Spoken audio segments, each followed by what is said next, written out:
Welcome, everybody, to the Making Awesome podcast. This episode 219. You got your favorite boys here hanging out. Jacob from Construct 3D and Grant from 3D Musketeers.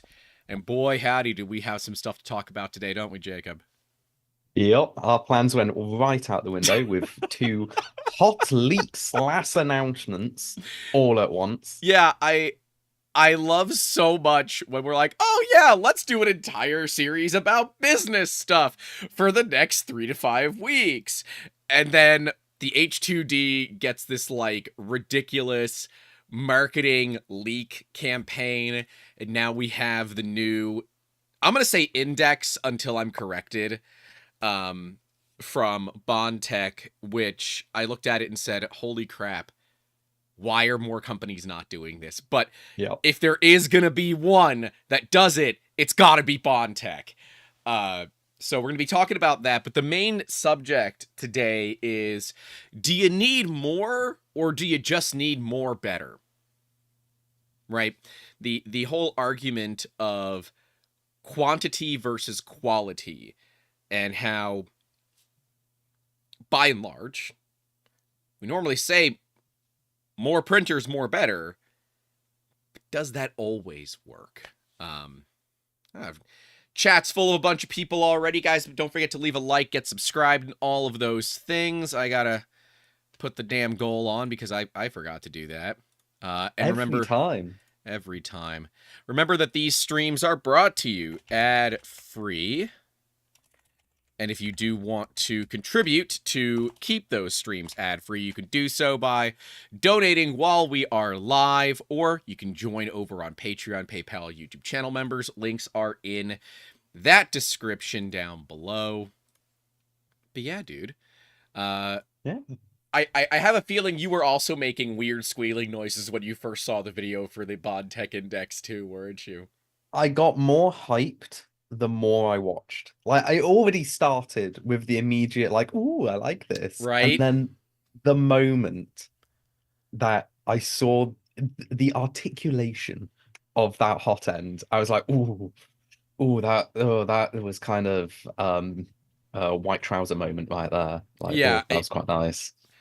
truly, like, and how close those tool heads can get. Like, I'm sitting over here with a Prusa XL where there is no space in between these No. tool heads. And shout out to my buddy Ben Cox with InPhase Industries IPIND3D over on Printables, who just released Project Mastodon, which is a whole new cooling solution for the Prusa XL.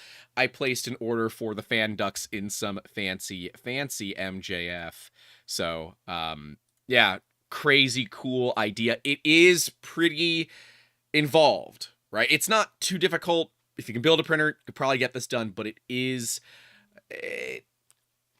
it's a little complicated to say the least. So don't, give yourself some time. It involves like Mm. breaking fans apart, Mm.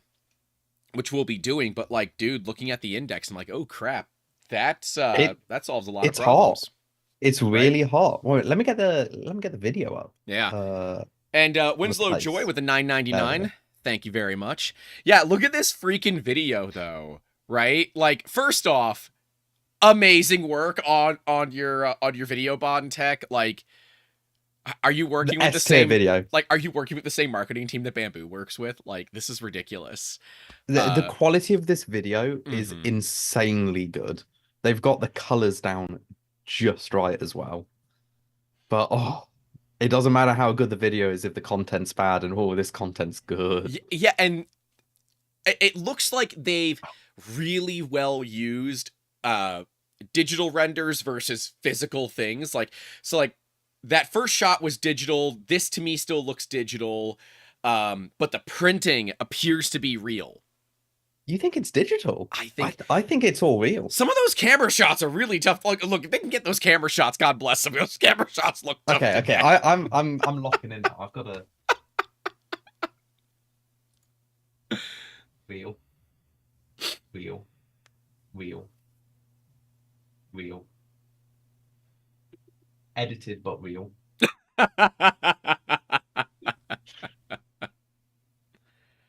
Sippo Definitely Coffee real. says it's real. No, that's real. That's 100. And so far, it's all real.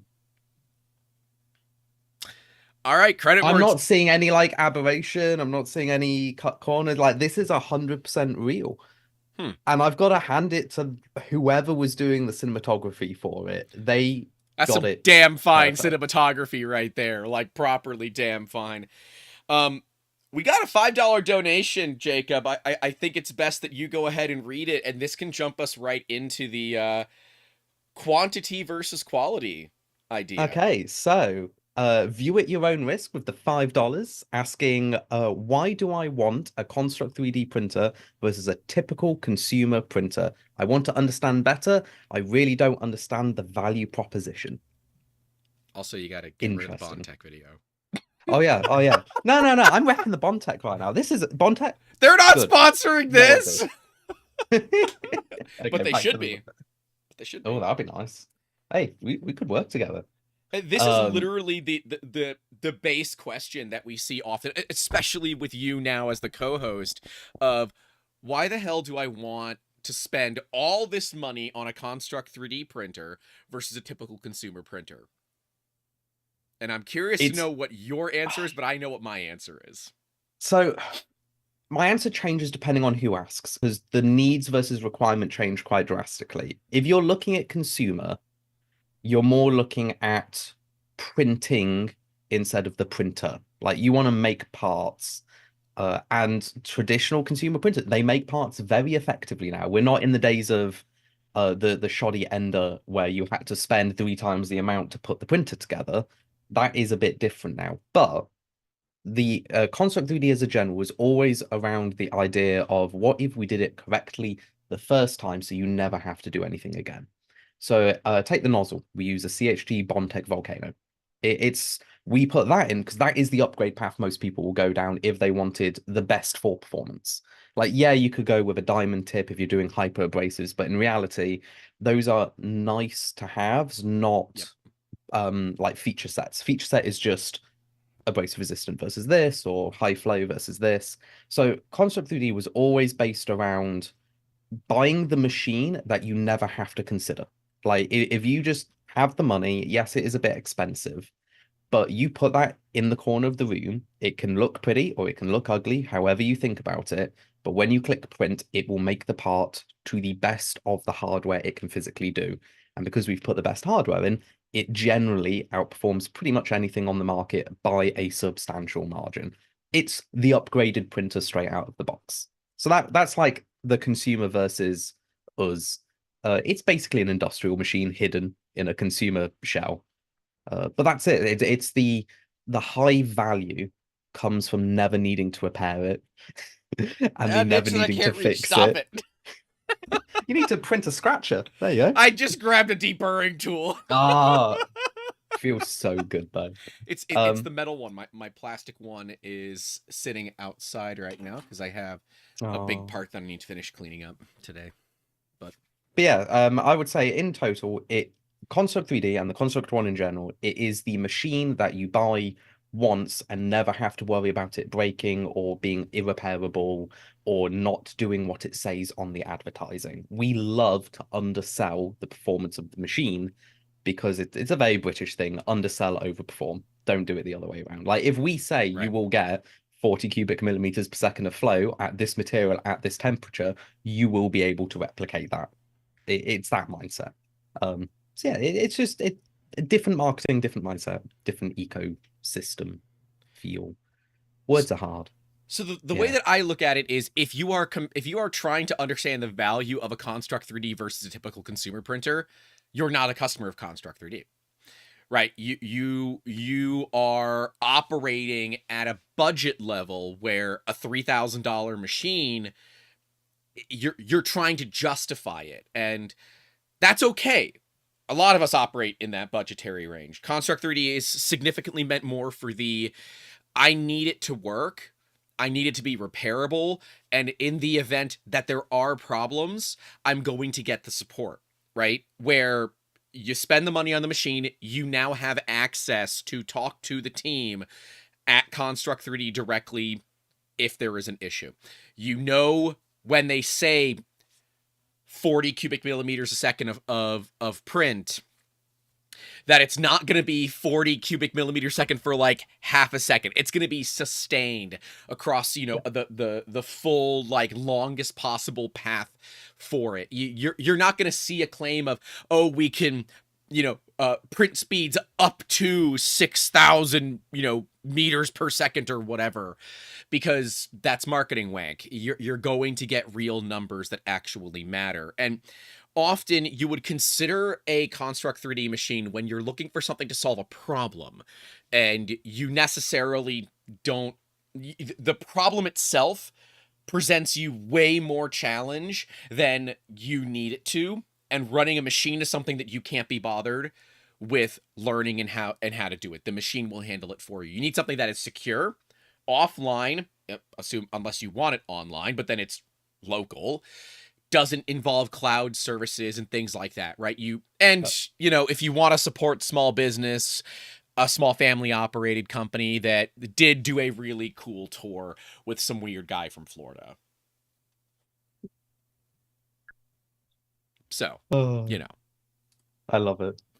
Yeah, so personally, if you're asking why, I would say don't. Um because often, if you know how to operate a consumer printer, you might not really find a ton of value in the construct, because you're more concerned about dollar per print, right? How much can you spend, or how little can you spend to get part? So yeah, it it makes It's sense. a very different mindset to It is. what you're looking for. Bless. It's like if you value your time, that's where our machines become quite valuable, because you don't spend your time fiddling with the machine. You just get the settings on the slicer and you're done. The machine will do what you say. And it will do it to a very high standard. It's the same with maintenance. If you think spending 10 minutes of your time in maintenance or more uh, is not worth your time, that's where we come in, because make the machine so it doesn't break. But if it does, then it's still only 10 minutes. It's those little things. Obviously, print quality is pretty much nebulous nowadays. With the rise of input shaper, print quality is the same. But there is like loads of little things, and it's worth looking into what you're trying to solve versus what you're trying to get, because we've actively recommended other people's machines. Like, if we think you're going to be better with £500 machines, we would actively recommend it. And that is probably the hardest thing to get across in marketing material, Oh, it is sucks. Yeah. we do what's best for you. We just think that our machine at the moment generally is the best machine for that value proposition.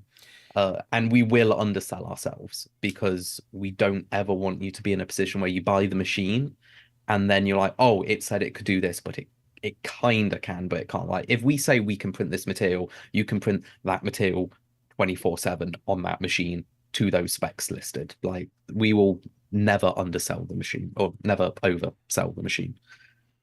Yeah, like, Yeah. I would think that if you are running a small business and you're looking at, do I need a high value printer? Oftentimes the answer is yes. However, you don't need 40 of them. You need a couple. And then, you know, that way you have your guarantees. Like, if you're just starting out, or you're an engineering company looking to add 3D printers to your workflow, a Construct 3D is legitimately a valuable machine that makes sense. However, if you're someone who's printing dragons for Etsy, no. No. Like, you're more concerned about your bottom line. And while I'm certain Jacob and his family would gladly sell you a printer because money, I'm not allergic to money. I will sell you, even if you want a bad purchase, I will sell it to you. that's right. But there, as you said, there are better value machines for certain use cases. If you are the, I just need this to work, you guys are going to see an upcoming video where we hung out with Beaver Rail, spelled Bellevoix, but pronounced Beaver, apparently. Uh, Yep. and how they're utilizing Construct 3D machines to keep the train system in the UK operating, and like they don't care. They're all about solutions. They don't care if it's a $500 machine or a $5,000 machine. Mm. It needs to solve the problem, and it needs to be easy to use. But And that's a also, really good point you brought up, mhm. because it didn't make it to the video, but their machine's custom to them. Oh, Because I that's didn't even one of know the that. things that all console 3D printers are designed around, is if you need a modification made for your solution, it's super easy to enable. You don't actually have to come to us. Now, they did come to us for a maintenance step because they got a wire mixed up when they were modifying it. But they've got a custom motherboard. They've got a custom light strip. They've got a camera plugged directly into it that is to their specification, not to anything else, because the machine doesn't come with a camera because it's a bit of a data security black hole. But they needed these for their solution, and they could just do it. And that's where Console 3D steps aside and it does its job really well. Is if you need something modifying, you just do it and it's done and it works for you. Yeah, try doing that in any other manufacturer.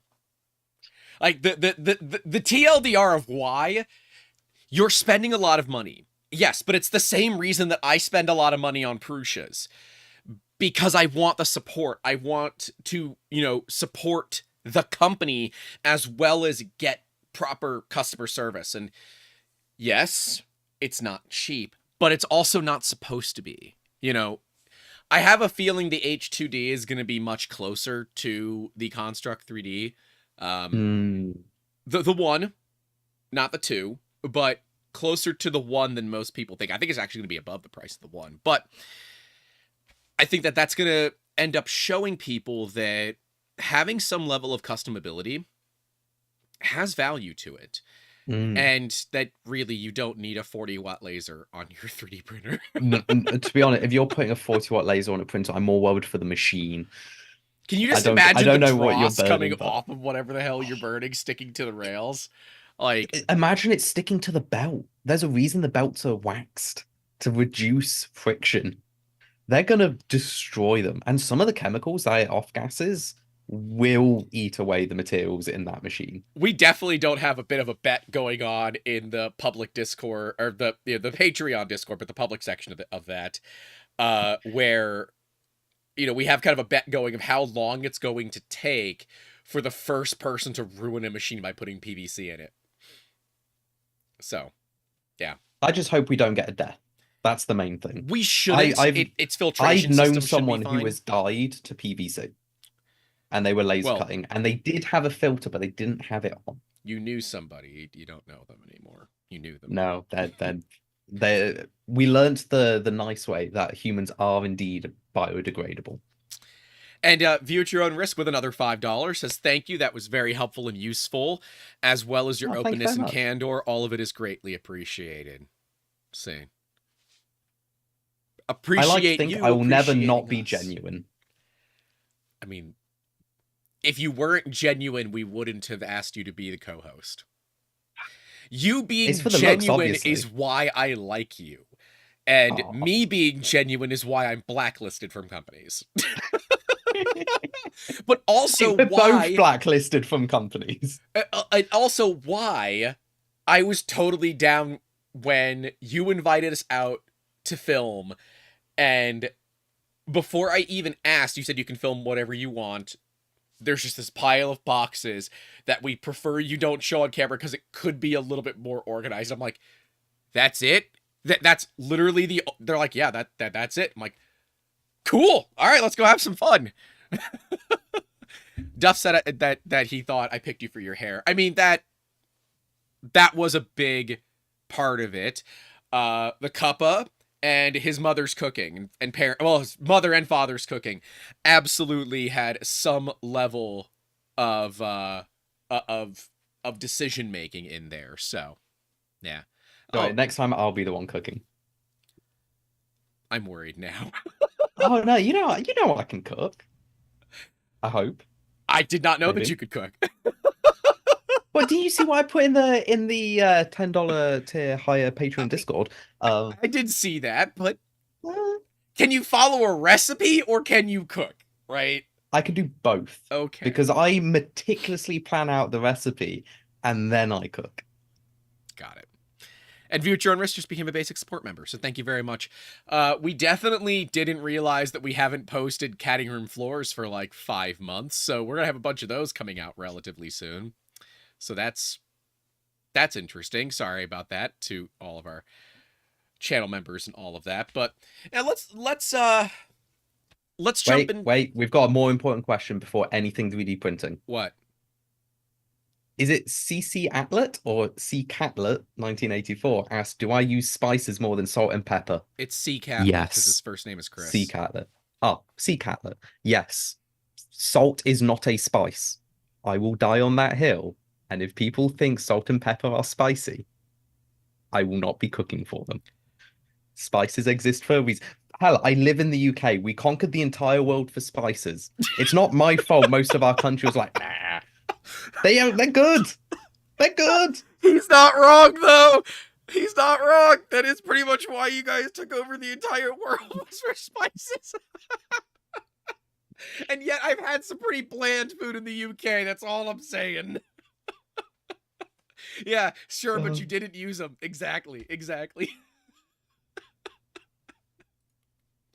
But no, it's great. Spices, yes. I've got a bit of a wait. This personal. is how much I like spice. I have that in my quick emergency cupboard Oh, of golden I'm curry. too lazy to cook for myself. So Proper. that goes really well if you put a bit of pear juice in the stock when you're doing it, as well as a cinnamon stick and a bit of nutmeg. It just brings it all back to being like not pre-made spice blocks. We really should do like a Patreon only cooking stream Oh my just for God. kicks.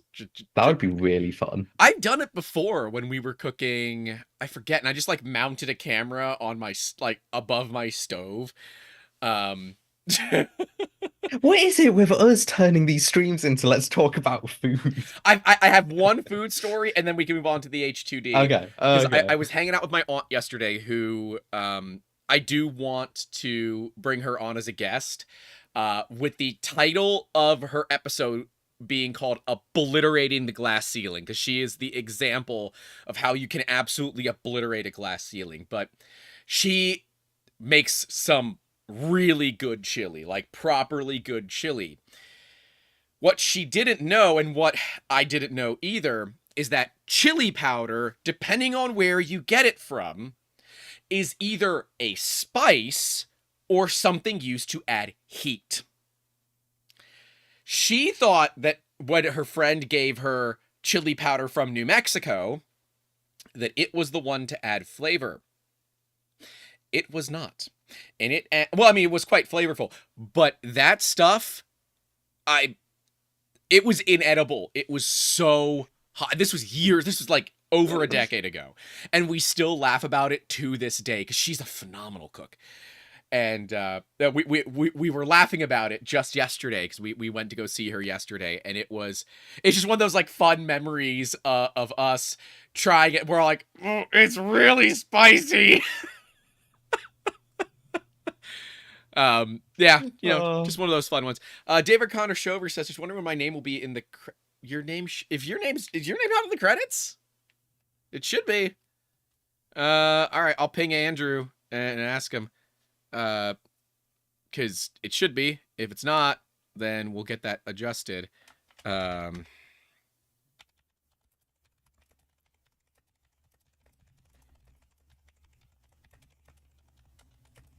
Sorry. I'm trying to write a quick message. All right. H2D. H2D. So we got and I think it's fair for us to just put quotations around leak for this machine. At this point, it really doesn't feel like these are real leaks, that these are just company yeah, it feels like exactly what I would expect a drip marketing campaign to look like. it's a bit too specific in places to be a leak. Yeah. And it's nicely laid out, which is the other thing. A lot of the internal leaks will be block text where somebody just copied something and saved it somewhere. Yeah. This is formatted. And that is like a little bit of a hint. And so we know the H2D is a dual nozzle machine, and this is further confirmed by the build volume: 325 by 320 by 325 for one nozzle. Dual nozzles 300 by 320 by 325. And the total volume for two nozzles is 350 by 320 by 325. That I think for that one, that's when they're not printing on the same model. So they might have two models at the very edges, and then they're printing them separately. So don't see the big number of 350 and go, I can print something 350. I don't think you can. I am not certain about that. The thing that instantly came to my mind is what Titan 3D did, which is now owned by 3D Systems, where they have it's their Atlas machine, which has multiple print heads, and these are like 10 millimeter nozzles, right? These are not small nozzles, but it can basically, they can print across each other, right? So you can have multiple nozzles working on the same build, effectively giving you better build volume, but also the ability to deal with different size nozzles, so you can like interlock layers. I don't know if that's their plan or if they're just adding some things together and this is how, you know, you get it. I don't, or if you have the same material loaded, it can kind of like that extra 25 millimeters, it can switch to nozzle one. That will be very interesting to see. So I don't know if that's some marketing BS or if it's going to be like, you know, reality. Titan 3D says, I was unaware of another Titan 3D company. Oops, don't worry about it. They were bought by 3D Systems. Bondtech is here. We'll be talking about them in a little bit. We've got it, your video. Oh, absolutely phenomenal. We were literally going through it like, what, 5-10 minutes ago? Yep. Trying to determine what in it is fake. Because we've come up with, I don't think anything, I think that's 100% real, and your cinematography is on. I've got it on a quick button just to be like, bam. Just, I like it. It's that good. It's just, that is an amazing video. Once more of the details of this machine are out, we will gladly invite Bondtech to come onto the podcast and we can interview them properly about it, because I do think it'd be very nice to hear directly from companies. And there you go. There's your confirmation. The only fake is the ending animation. Let's go. Where do you find cinematographers that good, other than, you know, local to you? But we will be we will be discussing the index. Is it index? It feels like I should be calling I think it's it index. We'll be talking about that in just a bit. This H2D though, that's a monster. 31 kilos. So what? The better part of 70 bald eagle pounds. And physical dimensions of 492 by 514 by 626. This thing is over, a small, heavy machine. It's over 2 feet tall. Almost. Oh, no? Yeah, it's over 2 feet tall.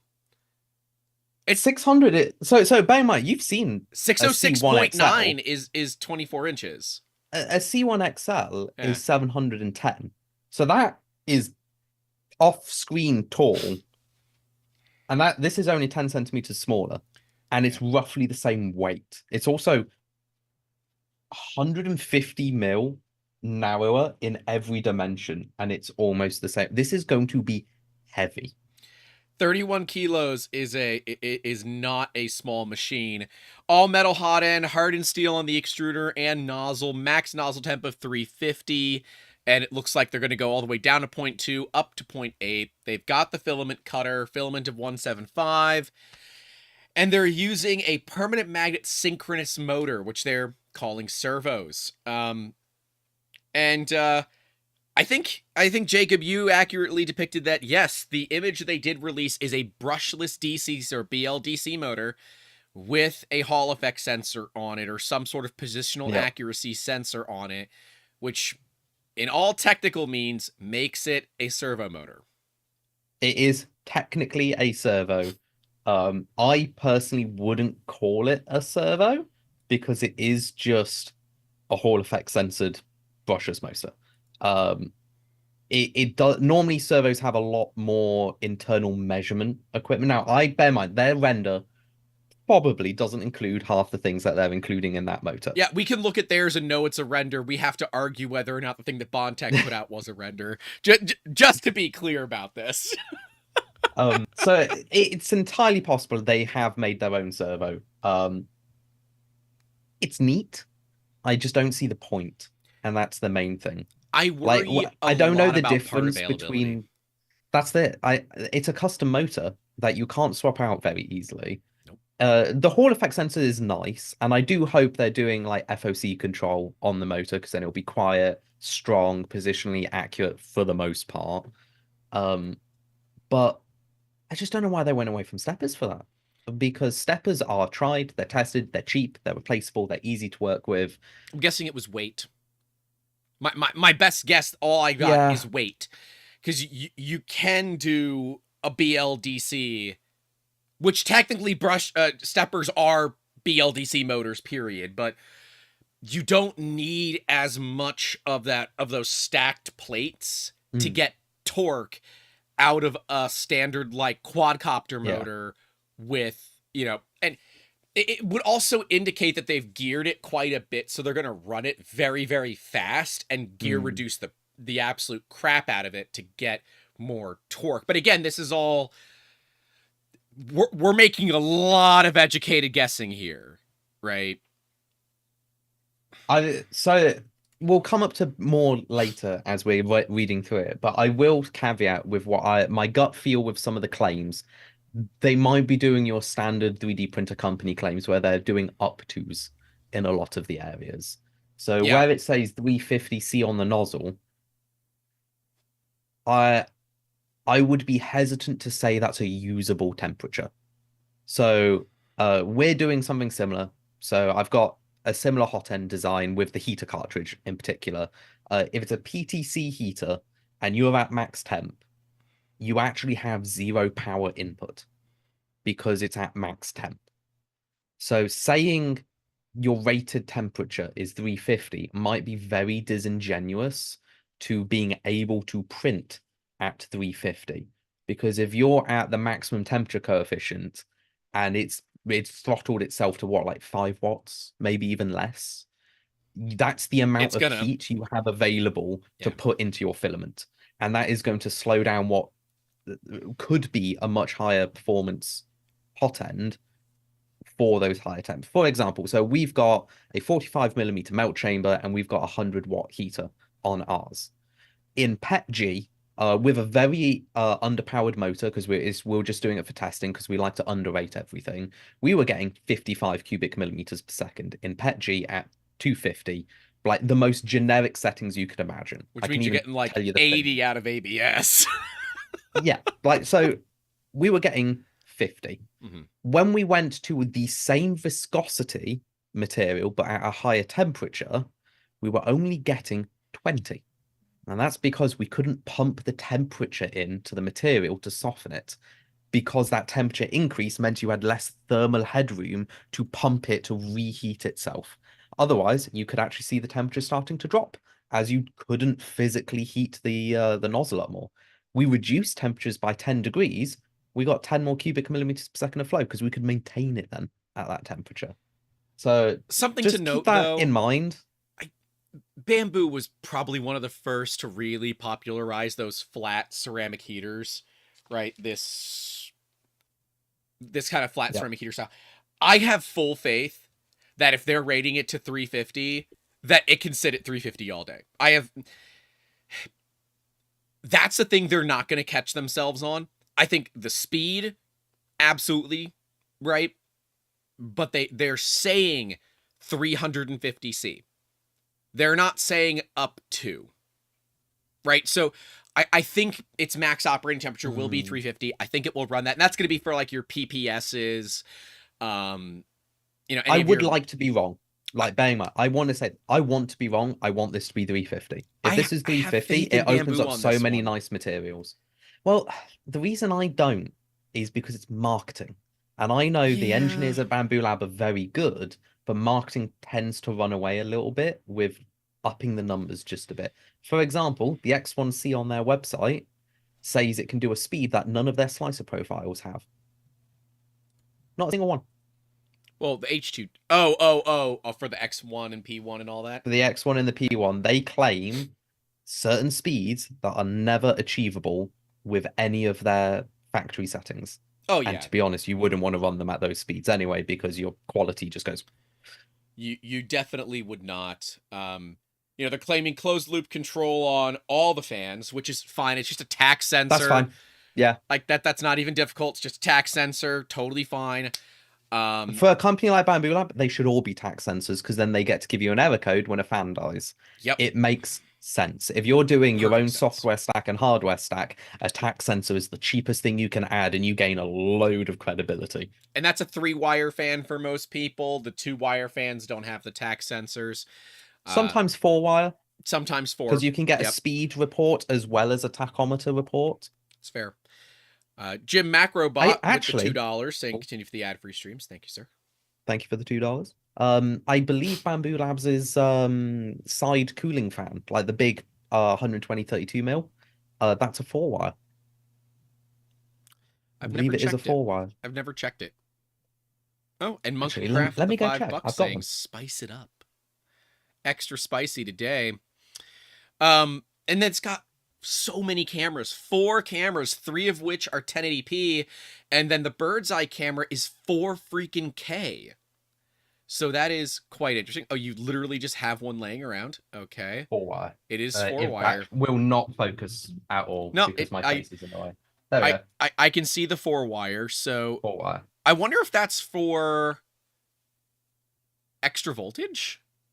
No. No, So extra a power? 4-wire tack is Apparently 3 wires PWM, 4-wire is with the tacho. Okay. There we you go. go.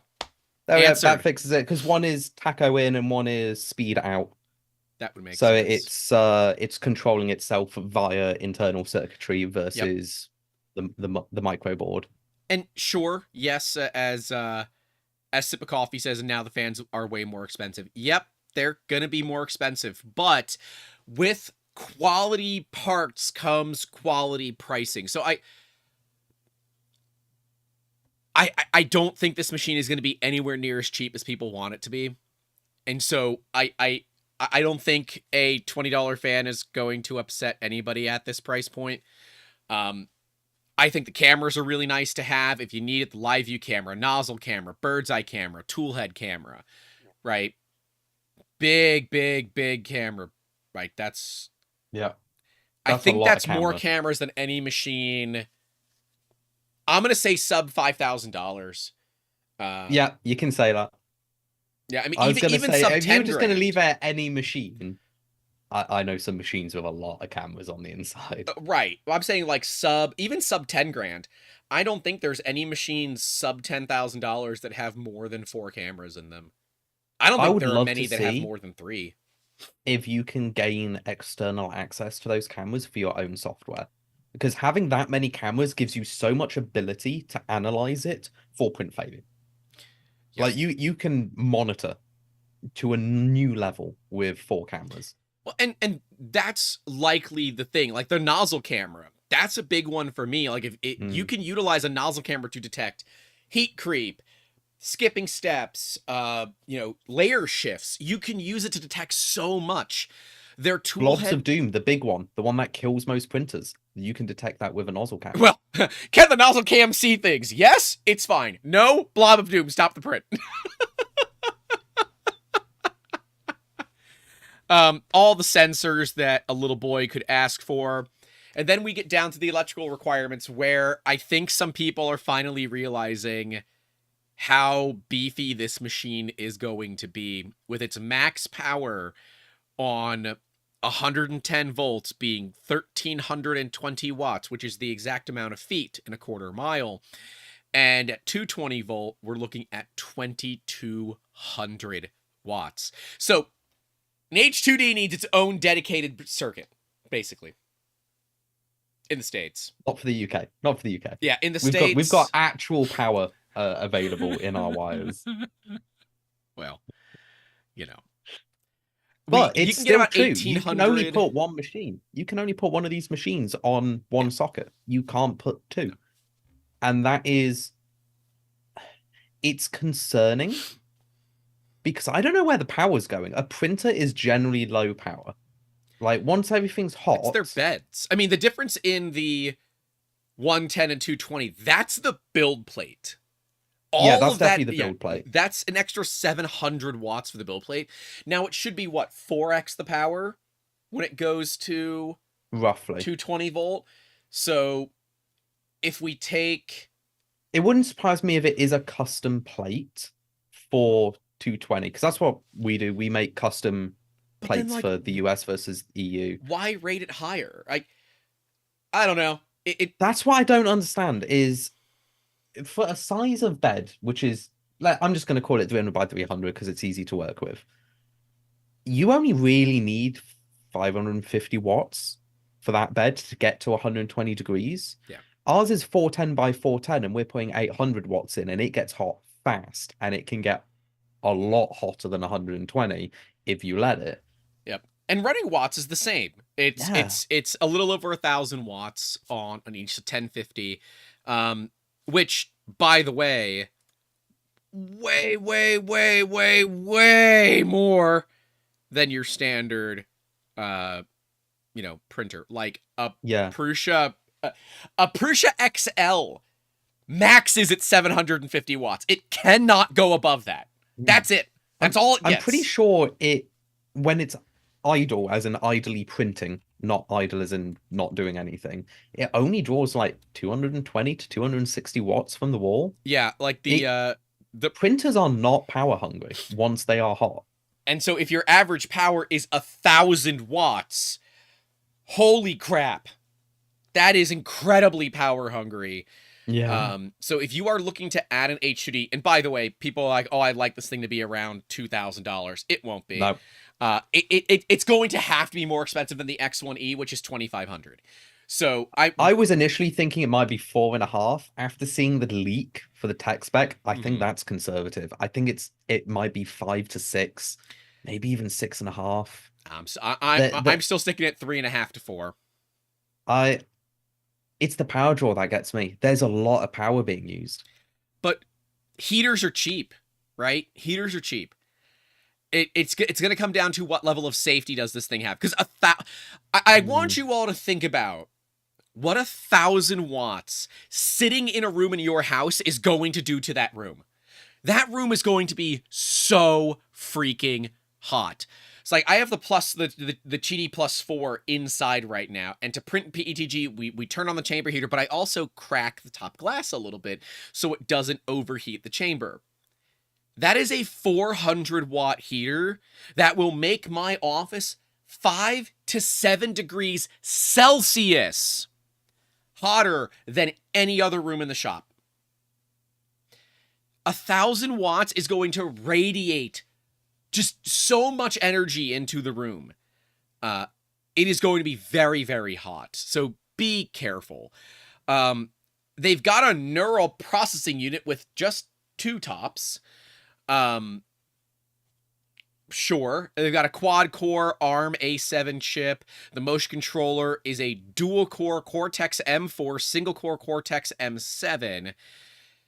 Like, there's a whole effing computer into this thing with a multi-core CPU, a quad-core application processor, and a neural processing unit, which is going to be likely for some sort of AI fail detection. I'm going to say spaghetti detection, something like that. I mean, 2 tower operations is not a huge amount of performance, but it's certainly enough to do a lot of lower level vision analysis.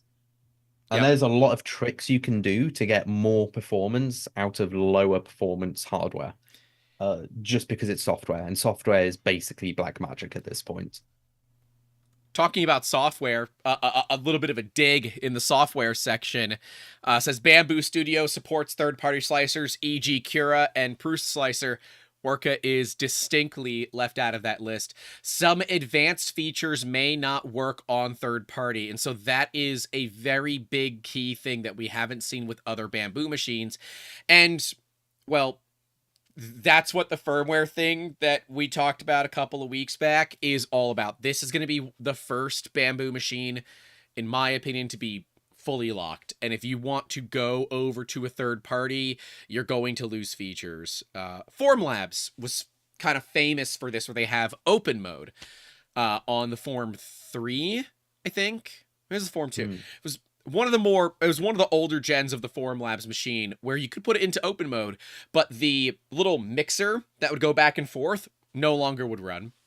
And instead, people just started refilling Formlabs bottles with generic resin. But yeah, we saw that open mode would disable some features, which kind of a bummer, but you should know this. And it would also indicate that, all right, yeah, a higher price point above $5,000 could be possible. I don't think so, but you know, I would love for it to be affordable. I don't mind if it's expensive. Interestingly, Ethernet is not available. There's only Wi-Fi. There is no network kill switch. There is no network removal module, and there is no 802.1x network access control. So, Wi-Fi only. There's apparently going to be a USB somewhere, but there is no way to turn off the network. They clearly tell you right here there is no network kill switch. This thing needs to be online. I hate that. I've talked about it many times. I hate that. I hate that. I hate that. They are definitely going more down the route of consumer level, like a Cricut or Cricut, however you pronounce it, like that level of just white appliance in the corner of the room. You don't have to question it. Don't worry about it, and then turn it on, and it does the thing. Mm-hmm. And I can't blame him for it. No, it's a smart decision. Like that's what you want to be doing as a business. Get to that level of get as many out the door, industrial-esque machine. Like it. That is what you want. You want to simplify it to the point where nobody can control it, ever worry about it. Just follow the process. If you don't want it, don't buy it. And that's like the easiest thing to do. I believe that having this machine fully controlled with Wi-Fi and Bamboo and all that is the right move. That does mean it's a zero chance game for me. If they want to send me one, I will happily take a look at it. That son of a bitch will never be online. But if they would like to send me one, fine. But I will tell you that necessity for online for what we do, not a chance. And if you're a business or an engineering firm that deals with non-disclosures, that is looking at this machine, the consistent and persistent network connection should immediately tell you, God, please no. Just be careful, basically. To be honest, I don't think that machine is for you. As in, like, the person who wants to do business. Because there's too much going on with it. There's a lot more machine than just, here's a printer. Like, consider all the upgrades that are coming up later. I think there's going to be a complete new software for it. Oh yeah, yeah. There's going to be a farm software. I mean, we know this. But it's like, okay, if it's not for engineering firms and businesses, who the heck is it actually for? I think this is like the Snapmaker, but the Bamboo Lab version, or the Cricut or the Cricut, or however you pronounce it. Somebody please correct me. I say Cricut. I'm just going to call it Cricut. Yeah. Because apparently it's supposed to be Cricut, but Cricut sounds so much nicer. No, yeah, it's Cricut. This feels like the Cricut or the Snapmaker level of you live at home and you have like a little bit of a side hustle and you want one machine to do a lot of things, or you're a maker, or it's a gift. Like it definitely feels like that bougie, let's make an everything machine instead of a let's do a very particular thing very well. Because if you were a business, you're not going to buy a machine that does three things. You're going to buy three machines that do one thing. Like, I'm not going to buy a subpar laser on a 3D printer frame with a very small working area. I'm going to buy a laser, and it's going to be I have an 80-watt CO2 laser. That's 500 by 700 millimeters. The only reason it's that small is because that is the largest laser that I could fit through a standard man door here in the States. And that was a very big requirement. It had to fit through a regular effing door. Yeah. Otherwise, I would have had the biggest laser that I could buy reasonably. And lasers aren't expensive. Like, if you No. actually look at the machines, they're only a couple of grand. They're cheaper than probably this machine will be Stupid cheap. for a much stupid bigger cheap. machine. But it's the same with like an engraver. It's just a pen plotter. They're like some of the oldest style of machines, and Yep. they're so easy to get. You could buy a laser, a pen plotter, and a 3D printer, and probably still come under the cost of what this machine is, which makes me think it's not for business at all. Yep. It's for the cottage industry. Could be. I'm in an apartment or I'm in a flat, and I have one machine that does three things. It's like the maker, but if they had money, because makers don't have money because we spend it on all of our stuff. But it's like it's the universal maker tool. Yeah. That's And- how I see it. And I guess, like, inherently I don't have an issue with it, but I worry about individual utilization and how people do that kind of thing, right? Yeah. This one is just for a later time or something we need to discuss. But Eric Colby said, "Can we get an AMA episode with you two?" Yeah, we can. Ooh. We can plan something out maybe for a future episode. I don't know when, how, where, anything like that, but yeah, we could. If we do it, we should do it in person, like together. Well, that'd be fun. Yeah, that would be fun. Half the conversation will end up with food. Because, like, just do it at your house. We got the space. Or do it at the shop, because I think you guys have better internet now. Yeah, we definitely have to do it in person. If we do an AMA episode, it has to be in person. So we has to be in person. Yeah, because, like, riffing over digital is one thing, but doing it together would be way more fun. But remember, if you want a super chat, you can force an AMA for one question at a time. So I mean, that's fair. And I guess if you do want to come hang out with us, there's the $10 tier higher for the Patreon Discord. I got to work on my mower later this afternoon. I got a buddy coming over to help out, theoretically. So if that does happen, I don't know, maybe I'll join the Discord while we're working on the mower for a bit. Who knows? Gilbert Nahr says Jacob needs to come to Florida. No, Grant needs to go to the UK. Don't come to the United States right now. Just no, don't do it. there's a lot of things I could say, and all I need to do is say, go to the BBC and ask what they think. Yeah, your country put a travel advisory out for my country, so Yeah. I'm gonna go. It's hang out not with the you. first now. Yeah. Your food's better. Although I had an amazing meal last night. But there's a whole personal thing of why I just will probably never go back to that restaurant. But it Look, involves you're saying it involves our food's me. better. I've never taken you to Weatherspoons, and then you would hate our food. And I'm gonna get some flack in the comments for that, but it's gonna be worth it. Oh, we Fuck have Weatherspoons. Weatherspoon, I but her hate name it. is Reese. It's Witherspoon.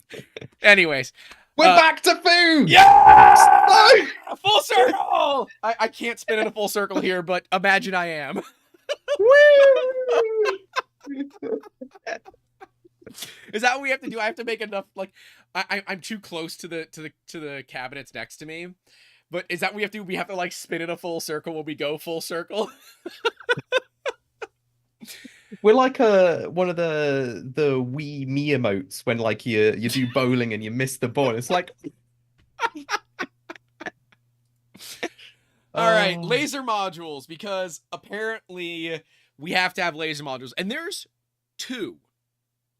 There's two One of them. makes sense. One does not. There's a 10 watt and a 40 watt, both of which are 455 nanometer blue light, so they're Blu-ray lasers. And the height measuring, so they've got an automatic layer, automatic material thickness laser, 850 nanometer there, infrared. Amazing, love it, phenomenal, right? Laser spot dimensions are nice and small, max engraving speed, max cut thickness. It's going to be what it's going to be. It looks like a legitimately good laser. It does. They're saying the Z height measurement method is the micro LiDAR, so they're still kind of maintaining that micro LiDAR, which means it's done I'm with fine a with that. camera. Yeah, I'm fine with that. It does mean you will have to go in and be like, "Beep, beep, beep, beep, beep, beep," Yeah, and clean the camera literally every time. every single time. Yeah, you're Every time. unless they're gonna have like a little cover that like covers the lens or something like that. Um, That would be so extra. that would be extra as sin, but would be pretty cool. Um, yeah, but basically 10 watt, 40 watt laser. I mean, they're claiming the 40 watt can cut 15 mil of plywood, It's and I'm just sat there going like, what are you doing with 15 mil of balsa wood yeah, to do that? it's basswood. Like it I'm it's assuming lightweight. basswood is like the really soft that you kind of dint it with your Uh-huh. nail type. Yeah. Yeah, I basswood is still want just to know what you're doing with 15 mil of wood at that stage. Like, well, and buy an actual laser. how slow are you going at 15 mil? And I look at lasers and the first thing I think of is fire. I have been lucky enough that I've only had one fire in my laser, and it was an acrylic fire. And so, those that know lasers, the acrylic fire is probably the easiest one to deal with because it burns really slowly. Mm. And you can often just like smack it or dump a little water on it. You're not popping an extinguisher for this, right? It's pretty simple. But without a decent amount of air going through the nozzle or at least into the cut, you're going to set your piece on fire, Yep. even at 6 millimeters, let alone something else, right? So we have to deal with that. The 40 watt is likely just 4 10 watt lasers with combiners. That's pretty Yeah, standard. it's pretty standard. Um, And it does say there is an air pump built into the head, yeah, flame detection, which is temperature detection, door fine. sensor. I like Just the door sensor, to be fair. More printers do need door sensors, yes, but it's only there because there's a laser. it's true. Like, I it agree. has to be. It. I don't see the point in the laser. That's me personally. I think it is a bit of a It let's feels like an ruin my machine afterthought for into, no yeah, reason. it's gonna make the machine filthy. If So anyone's worked with an actual laser without proper air evacuation, that machine gets caked in residue. And it is not nice to clean. well, And then if you're printing and you're going between machine types, I wouldn't and want like to do that. they've got flame detection, so they're just going to use a camera. Maybe they'll have a thermal sensor in it that will search for it. But and there's a 30 kPa, 30 liter a minute air pump. That's not a lot of air. That's not a Like lot. I That is a run very I run 40 psi of shop air at now I'm in cubic feet per minute, but my compressor, I have one of the quiet compressors, will do like 3 or 4 cubic feet per minute. mm, Um, and I'm dumping 40 psi as much volume as I can through a 6 millimeter push to connect fitting, like as much 'cause as it's I not can even get. like the amount of air, it's the pressure that makes the big difference. Because once the air hits the part, that's when it Yeah, cools. And I don't think there's going to be enough pressure that's only to be four and a able to half do that. psi. It's 4.3 psi. It's That's piddly. nothing. I'm pretty sure a 4020 cooling fan on a printer Yeah, does more. blowing on it will do more. So that's probably like an aquarium pump, most likely. I Um, think what they're doing that for, instead of part cooling or part air assist, it's to stop fumes getting back into the laser setup. It's yeah, just positive pressure to stop anything from going up. could It's be. not for the parts below. That's my gut feel. Um, Yeah, do I think you'd actually get a good job out of this laser? No. Lasers are fickle in itself, like and I blue light worry. lasers are even worse because they don't work on many things. Like, you can't print something on the printer and then laser it No, because blue light laser does not like thermoplastics. right. It either reflects or does nothing. And there's nothing in between of, oh, I made a little molten puddle and I just bounced off and I hit you in the eye. There's no difference there. Definitely feels like an afterthought. Will I eat like a chocolate benchy if I'm wrong? Happily, but I'd rather they perfect the other aspects, like the drag knife side. That's Yep. cool. I like that. That's neat. I like the printing side. I like the dual nozzle, But the like, all the other stuff, but okay, the how laser much just feels so wrong. how much is a cricket or one of the competitors of a cricket? Get another look. Okay, I have a Snapmaker A350. I do not use it. The saying, right? Jack of all trades, master of none. Do you know the rest of that saying? Yeah. I actually really like that saying because that's what I class myself as. Yeah, A jack of all trades, master of none, better than a no, fuck, I've forgotten it. It's certainly at better oh than my a god, master of one. certainly better than master of one. That's Yeah, it. yeah, yeah. But interestingly, we've seen Bamboo be the master of one.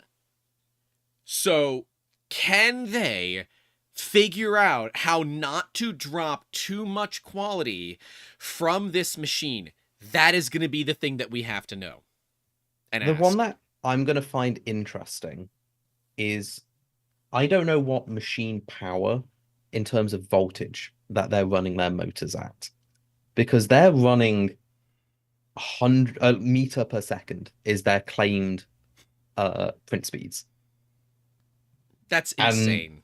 that's insanely high. Like, bearing in mind, like you get a VZ bot with their custom made motors running at 42 to 48 volts, and then you can do meter per second. Okay, you can do meter per second on bamboos at 0.05 millimeter layers, right? Because you run into flow limits. The motors can do it all day. You're going to run I wasn't into. even talking about that. I was talking about the motors Oh, because you're getting back EMF. I think you can do it. Like, I think you are going to struggle getting the motors to be performative at that speed Certainly with because high the faster they accelerations. get, the less force is available to maintain that speed because they're using their capacity to get to the speed. If there is going to be any form of backward force, you're going to be getting layer skips 24/7. Mm-hmm. Mm-hmm. Like, there's a reason we rate our machines at 320 millimeters per second, even though the motors can do 650. Because the moment you go above a certain speed count, the back EMF of those motors spinning, they're working as a generator in reverse and they're fighting the power supply.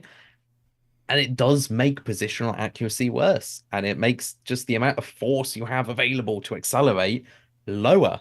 So if they're claiming very high acceleration of 20,000 millimeters per second squared and meter per second printing, they must be running higher than 24 volts.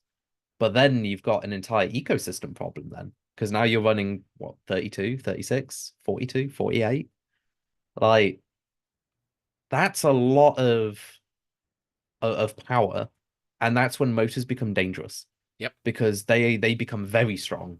And I'm seeing a couple Like of people break mention in your the chat hand like strong. 96 volt and 60 volt. If you go above like 50 volt, you're now in high voltage directive, meaning you can't sell this machine to a lot of people because that is now classed live power. That's not low power DC. That is you touch it, you get electrocuted power. See, they'll still sell So it though because they're not going to release those specs. yeah, I And have a concern, and I would like to see how they've. It is possible they might have made silver cord motors instead of copper cord because the silver is slightly better to work with. It means they can be more performative. They could even probably have gone with square core wire instead of circular, like standard wire. That gives you more performance yeah, again, you can pack it but they're tighter. very expensive to do that. And you're still going to get back EMF. So, Well, so we've seen so hmm. on the software and even on the hardware side, it's like the one thing that I don't worry about for Bamboo. Now, while I've had not the great experience initially with Bamboos, I have full faith that they're like, okay, I had a bad experience, but now that I've had a better experience, the hardware is really good. Mm. You know, the fact that they don't use regular separate drivers and they use H bridges, initially I thought this is stupid. Why? Then they did their whole phase stepping thing and it got way quieter. I'm like, oh, cool. All right. That's interesting. Um, so I I think from a circuitry perspective, they're going to do it reasonably right. Now, The beds have been an issue on the X1 series because the piezo sensors fail over time. But again, right? This machine has got to be $3,500 plus. Like, Minimum. there's no way, especially when it's got, full balls to the wall. And as we talked about, and they just shot the photo out today of the heated AMS. That is still the thing I'm most excited about. Yeah. And companies that are making AMSs or AMS clones, Luke, Big Tree Tech, hi, put a heater in it, please. Please, just do it. Just put a heater in, please. With a fan and intake and exhaust ports, please and thank you. Yep. Love you, long time. We'll show it on the channel. But what a great idea! What a great I've got a Sunlu S4, and it's great. It's a heater and all that, but it's not a powered, like, where there's rollers and extruding motors and things like that. You know how nice that would be to have, like, a Sunlu S4 that could plug into a clipper printer and it just works, or a rep wrap from a printer and it just works, right? Like, that's the kind of stuff that I want to see. And so, and I again, as we've seen, there's a trickle down effect, much as I hate that. Apparently the Big Tree Tech one does have a heater. Good thinking, Luke. He could read my mind, obviously.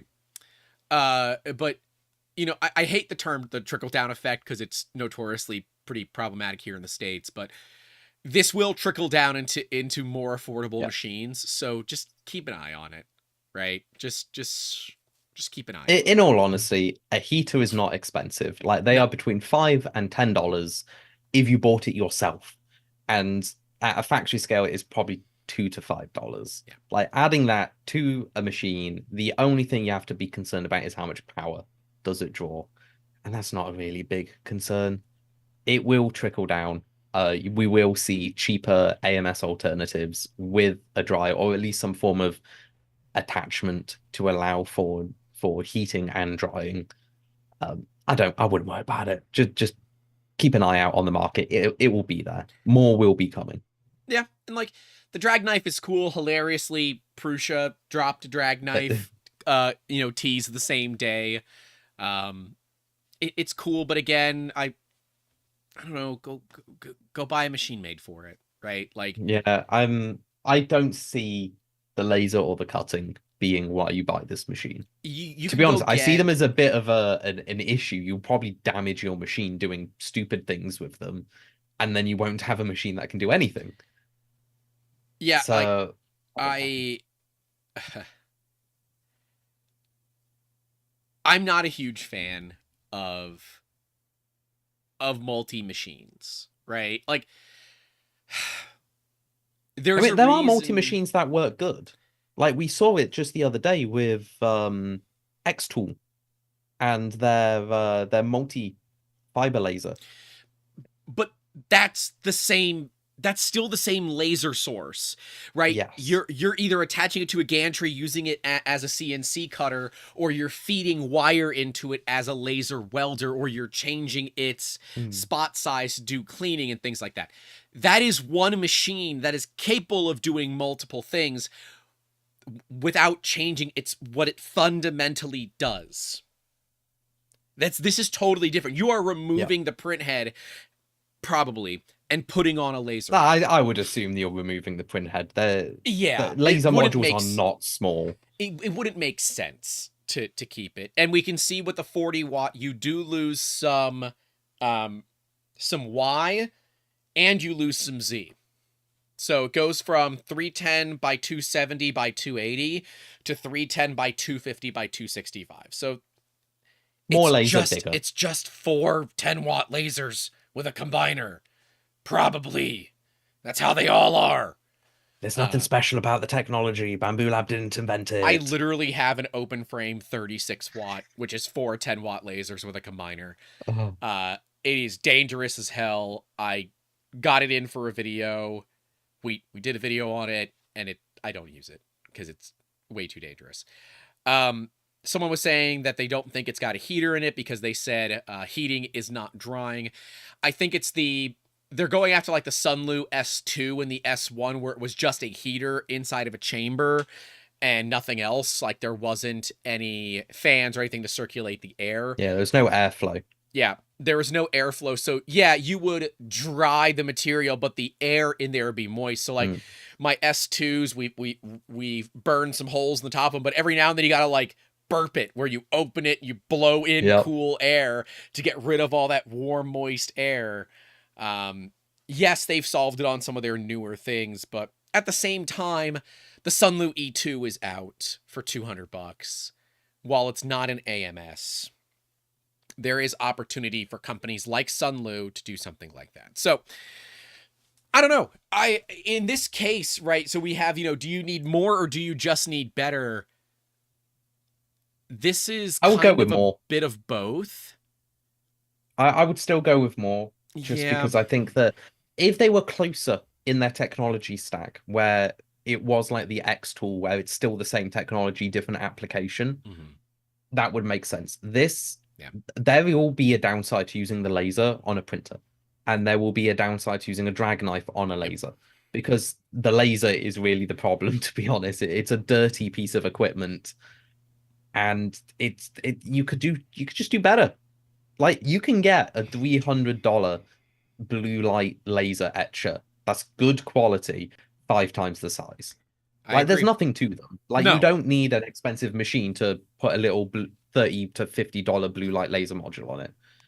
Like, I don't know what to tell you. It's a blue light laser module. You can buy them from AliExpress for not a lot of money. Yep. Your wheels of filament will cost more than these blue light lasers. And the machines that it goes on are 2 motors. Like, that's it. There's nothing special with that. They're dummy simple, and they don't need to move fast. They don't need to be accurate. It just works. To me, this is like, as a business, I don't want machines that can do more than one thing, because now I have to stop my 3D printer from being 3D printer to be laser or to be drag knife. And I'd rather have laser and drag knife. This seems like it's going after those that don't have a lot of space, but I think its price point is going to be at a place where it doesn't. If you can afford it, you're gonna have space. Right. And look, we could be eating crow on this next week. If they come out and this is actually $2,000, I'm doing an emergency live stream just to apologize. Like, I would happily do that. Yeah, because is that what we gotta do? Yeah, even if it's only for 20 minutes and then we talk about food for 3 hours. Like, I don't see this being a cheap machine. And if it is a cheap machine, I will give them every congratulations possible. Mostly because they're also destroying their own product stack. And I'm not going to complain if they destroy their own product stack. But if it is like $2,000, I could see this being very popular.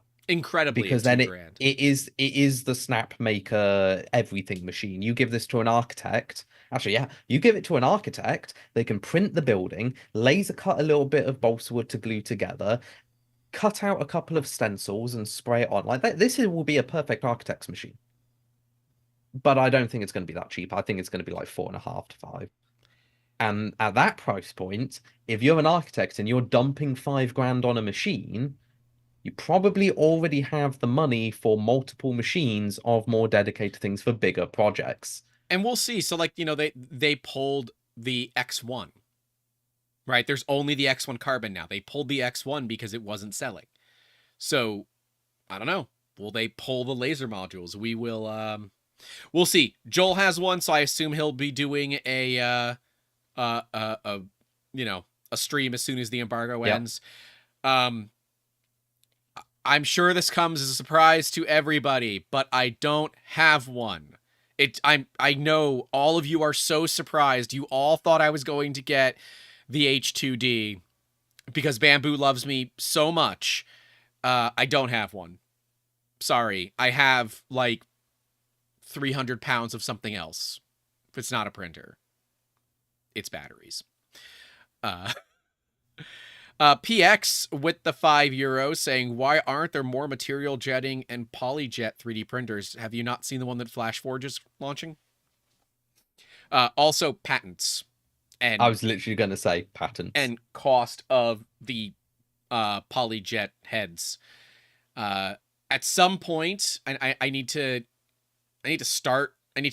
figure out what we're going to do with our new space. If it's going to be a building or a container or whatever, I need to then build it. I have a polyjet, so I have an Objet 30 Alaris. It is, you can't get parts for it anymore. It's done. It is end of life. We will do an autopsy stream of that machine where we fully autopsy it, take it completely apart, and show you guys how a $40,000 3D printer actually works. I think you guys are going to love that. Yeah. You will be surprised. It weighs you will learn a lot. 300 pounds. I think the thing that will surprise them is how overly complicated some bits are that can also be very simple. Yep. Yeah, so that's the big one. Like, I stripped a couple quarter mil Stratasys machines in my time, and you open them up and you go, nah, there's no way it costs that much. And then you look at some other bits, like the entire machine will just be like 2-part mated aluminium housings. It's like, yeah, this is the cheapest, laziest thing you could do. And then you get this one component, and then you're like, oh, that's all the money in this one tiny little thing. And you can tell they spent 50 times the amount of time getting it made. And it is honestly very eye-opening to machine design when you start realizing the price of the machine doesn't necessarily mean the quality is throughout the entire machine. It will be a fun stream. Yeah, it might even be multi-stream because I know there's a lot. So this was before Stratasys owned Objet. So this is Objet before they were bought by Stratasys. It is a 2-color machine. Well, technically 3, I guess. No, right? I haven't used it in so long, I forget. It's either 2 or 3 colors. So it can do black and clear, but there's also support material. So I guess technically it's 3. It doesn't blend or anything like that. It can do variations of gray. Or variations of any base color. So white, blue, red, whatever. Most people use black. Yeah, I've got the pressure washer station for it and everything. Like we used it heavily. But yeah, now that it's end of life, there's no point in keeping it around. It's a brick. Made my money on it, and it's time to learn. Time to learn about it. Speaking of, so make sure you all subscribed, otherwise you might miss that. Yeah, 176 people watching, 60 likes. Rookie numbers. Bump that up. Bump that up. Remember, these streams do come to you completely ad-free, so if you do want to support, you can do so, similar to what PX did. And that does get you a bit of a ADHD AMA, if you would like. And at the $10 tier and higher, you do get to come hang out with us in the private Discord server, where all types of shenanigans do occur.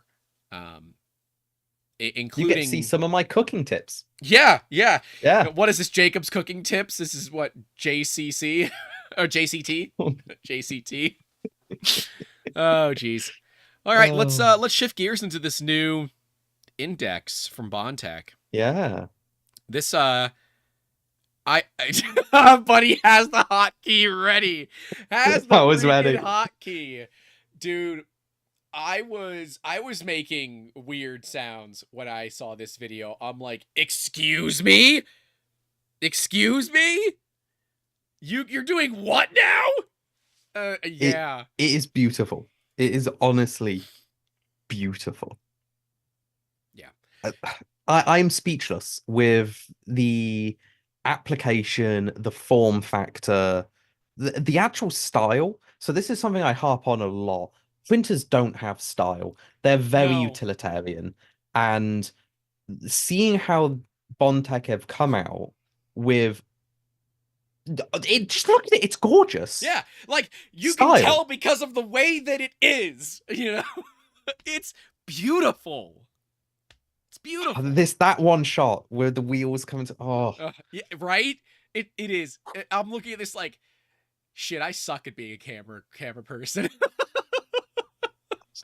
It is so well done. And it's sleek. Oh That's yeah. the thing that I think caught me off guard. Like it's very easy to make a tool changer. Like have a look at all the Voron guys making tool changers. Have a look at obviously the Prusa with their tool changer. They're utilitarian and they work. But this, it's narrow. Like look how narrow that head is. This looks like it solves the biggest problem that I have on the XL, which is its part cooling. It has the static pressure similar to a mouse fart. It just does it. It's like it has as much static pressure as LaCroix has flavor. Okay. All right. It's like someone screaming strawberry from half a block down. Okay. I can hear them, but I don't really hear them, you know? And they're using CPAP cooling. It appears they're using some sort of like induction based heating system. Or it has to be like a dead contact solution. I think it's a contact. But what caught me off guard was they're curved. If you're doing contact, normally you want flats because Yeah. you can guarantee a better contact surface. So if you imagine, have you ever seen an X block for machinists, like a machinist V? Oh, yes. Uh, Yes. yeah. So if you're ever doing something that you want to conform to something, never cup the object with the same radius as what you're cupping. Because if you're off even a little bit, it won't be a perfect match. Right. But if you have two V's and then the other object slots in, you're guaranteeing a mated surface over the entire part. And that's the only thing that I noticed was they're not using flats, they're using curves. So it could be induction based, Because or it could just be really well machined. You don't have to go all the way around to do induction technically. You can do a bit of a C shape. It's just not as effective. But if you have a slug of copper, it figures itself out. Right? Like I look at it and say, son of a diddly. Like there's only one other machine out there that does this. It's the black box. And I didn't even know that. Our Discord had to tell me. I was like, dude, you guys gotta see this stuff. It's the coolest thing I've ever seen. I need this in my life. And then I learned it's Clipper. I'm like, no, I have to learn Clipper. At first, I legitimately thought this was like a collaboration with Mihai Designs. And then I started noticing that it's too different. Yeah. This is just Bondtech. Unless like they did collaborate behind the scenes and they haven't told anyone, which is possible to be fair. But this is unique. This has not been seen before. Right. And it makes me so happy. View at your own risk. Oh, so MLV with the €2 says, we YouTube Premium enjoyers want ads. I know, but wouldn't you be upset if you missed cooking talk every now and then because of an ad? We don't want to interrupt your viewing experience with ads, so thank you for the support. View at your own risk with the $5, saying, the Bondtech Index, do you think this will be the answer to excessive waste with multicolor printing? I mean, well, yeah, of course. Partially, yeah. Any tool changer is often that. I mean, you can see right there. Yeah. There was where my hand was, there was a purge block. Yeah. And there will be at some point in this zone again. Sir, do not call that a purge block. It has a prime tower. You're not purging, you're priming. And there is a difference. Damn it. But it's not a tower. I stand by block. Yeah. So it's a prime block. The Prusa Prime Tower is kind of a pain in the butt. I won't lie. I don't like it. It does use a lot of material. But it is way better than alternatives. But it's mainly because like I've done really tall prints that have only had a little bit of like support interface. And yes, you can have no sparse layers, so it like raises the bed. But I'm like always worried I'm gonna have a collision, so I don't do that. Yeah. I wouldn't do that personally. It creates too many issues. Yep. The 100 grams of material. We did a really big Klein bottle, half cut Klein bottle for a school, and I used as a demonstrative part, and I did zero interface supports and all of that, the normal stuff that one does. I just can't stop watching this video. Oh, it is so good. But it's so hot. Yeah, my prime tower was pretty significant for that. And yeah, you can flush into the infill. That's fine.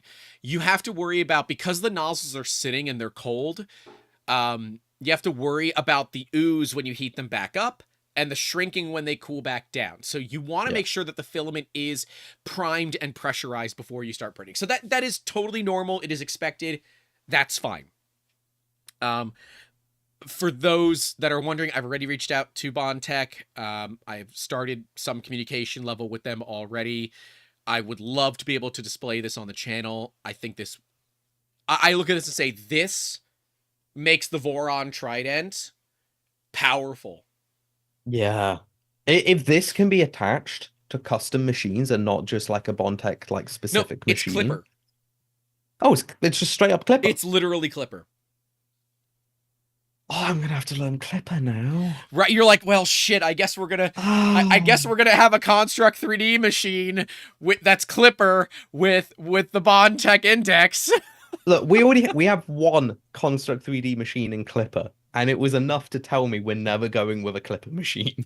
Yeah, don't worry. I'm over here crying quietly on my own because I have to understand Clipper.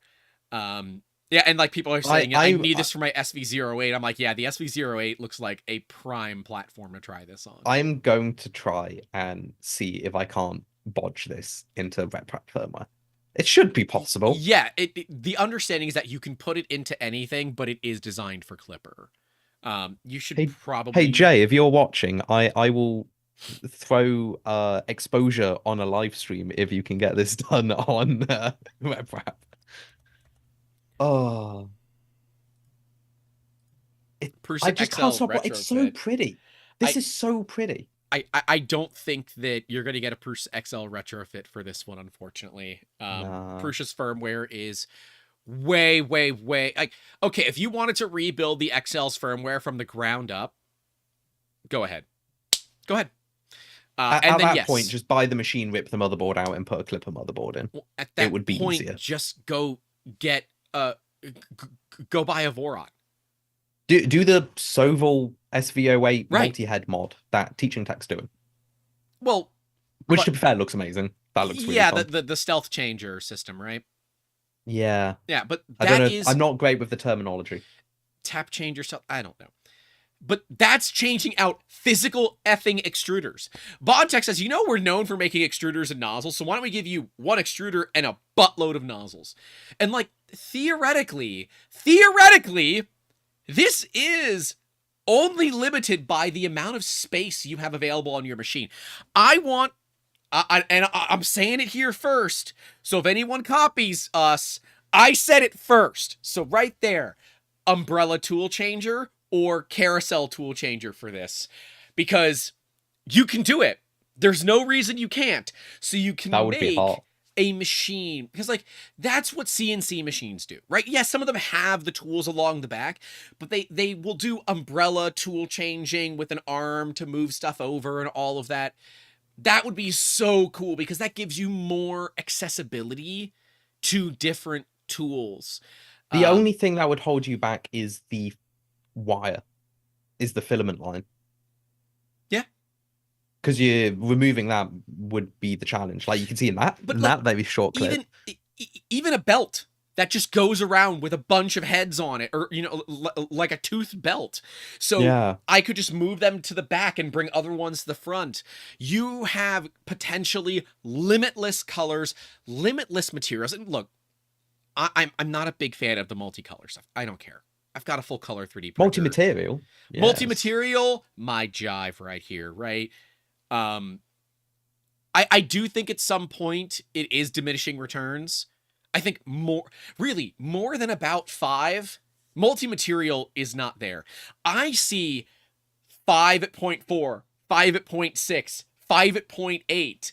That's what I see, right? I see having different setups that I can interchange as needed, right? So each color with multiple nozzles. Like, dude, so much cool on this index thing.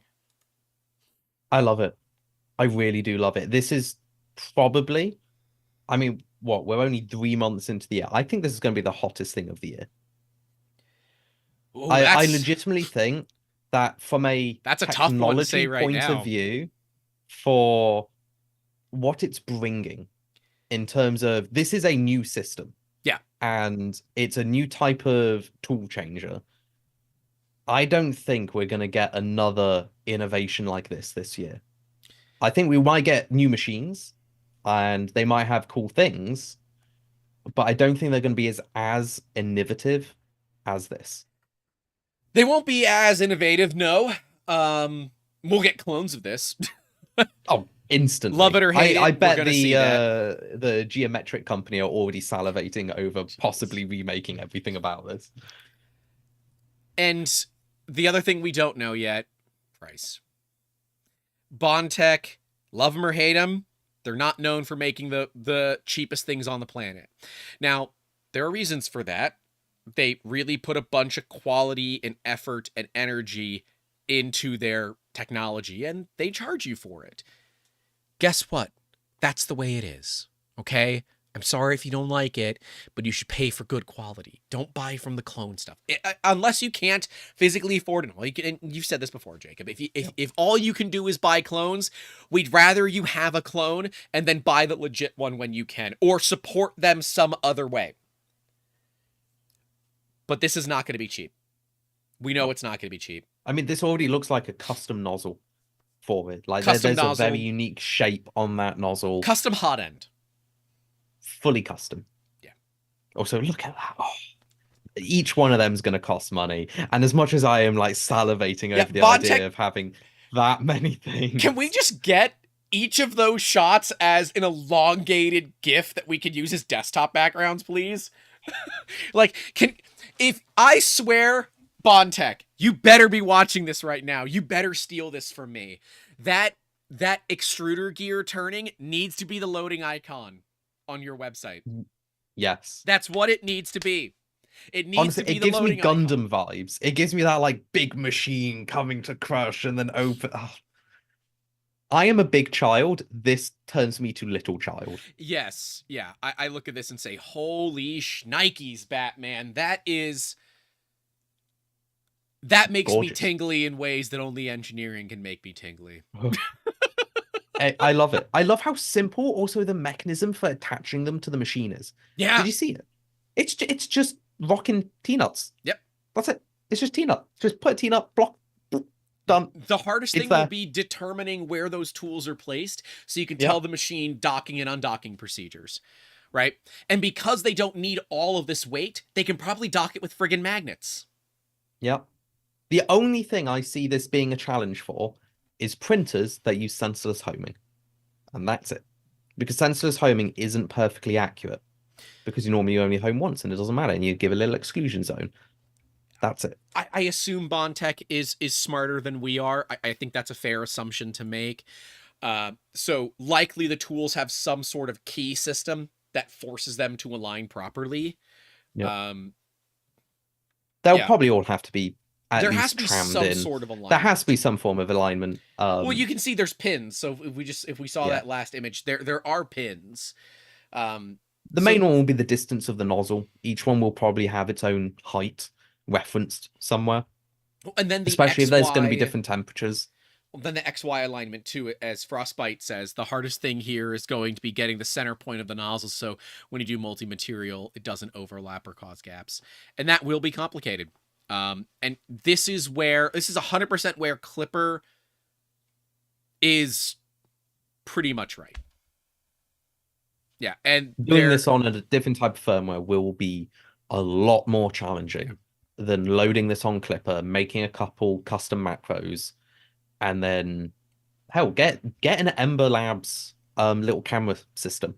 Just put it on the bed, align them all, forget about it. Do it once. The Ember prototype. The only thing you would for this. I really want to get myself one, just to play with it. I have no need for it. I just really want one. Oh, it's that I like collecting technology that I appreciate. Phil's in our Discord. Ask him, send it to me, and then I'll put it in the box I'm sending to you. No, I'm not going to ask for anything. I'm going to pay for it because I want to support him. But ask him to buy one through him, right? Pay him directly rather than using the website where he takes more fees. But yes, I look at this index and say, this gets me excited. This will force me to learn Clipper, and I'm upset about it, but it will force me to learn Clipper. You know, As somebody who is, I would like to say, halfway through my Clipper learning journey, thanks to a certain rat rig, I don't like Clipper. I'm gonna say that again. And for reference, my Clipper experience has been trying to load Clipper unsuccessfully and then successfully on Duet 2 and Duet 3 hardware, which was an absolute pain in the ass because the documentation for Clipper needs serious work. I'm saying that again, as much as the community do a lot of work on it. Oh my God, your documentation for how to set Clipper up needs to be better. Um, and I hate how good Clipper is because it is very good. It's very performative. Clipper is the example of why open Yeah. source is amazing. We need like a safe Clipper for businesses. And We that's have the only Danger thing I ask Clipper. Do for. we need Dummy You got Clipper? Danger Clipper. We need safe Yeah, Clipper. do we need We need Dumbass safety Clipper? clippers. There we go. Safety clippers. Safety Clippers? Yeah. I have some of those. They're for my hair. Danger Clippers is when you take the guards off of it and just freehand it, right? That's Danger Clipper. Oh, But no, the index to me really represents something that could change and bring back DIY printing, right? yeah. The idea of building a Voron and being able to add this onto it would, I think, get the motors turning again for a lot of people that build custom machines. I firmly, firmly believe it. Um, that is that's the big deal, right? I think we're I gonna just can't see stop this watching is. the video. It's so nice. I think we're gonna see a resurgence of the kit builders. I do. This is going to make a load of projects possible, and it's going to make it easier to access. Like building a tap changer or a stealth changer or whatever the other Voron based tool changers are Right. called, because your naming scheme is way too cool for me to remember half the time. This is going to lower the barrier to entry whilst also raising the quality and reliability of a lot of that stuff. Yep. And by doing that, those projects that you've been putting off because you don't actively want to develop the tool changer system, you want to make the tool changer, this is going to allow that to happen. And that is exceedingly nice to see just from a hobbyist, let alone from a business perspective. From a business This is perspective, making it so much nicer. this would push me. So yes, they've got a thing on their website that does allude to retrofit kits. They've got a little survey on their website that alludes to retrofit kits. Whatever they choose to provide retrofit kits for, if they do provide retrofit kits, that will immediately bring those machines up higher on my potential list for business class printers. The SV08 absolutely needs to be one of those machines, but I don't know if it has the ability to mount stuff on it in an easy spot. But, Vorons in general, specifically the Trident, because it doesn't have a flying gantry, so it makes this specific thing easier. But you could do it on a 2.4. You could do it on the Phoenix. Imagine a Voron Phoenix with like 80 freaking print heads on it. Not because we Oh, could, but because we can. Or give it to not because we Polymaker should, but because and we can.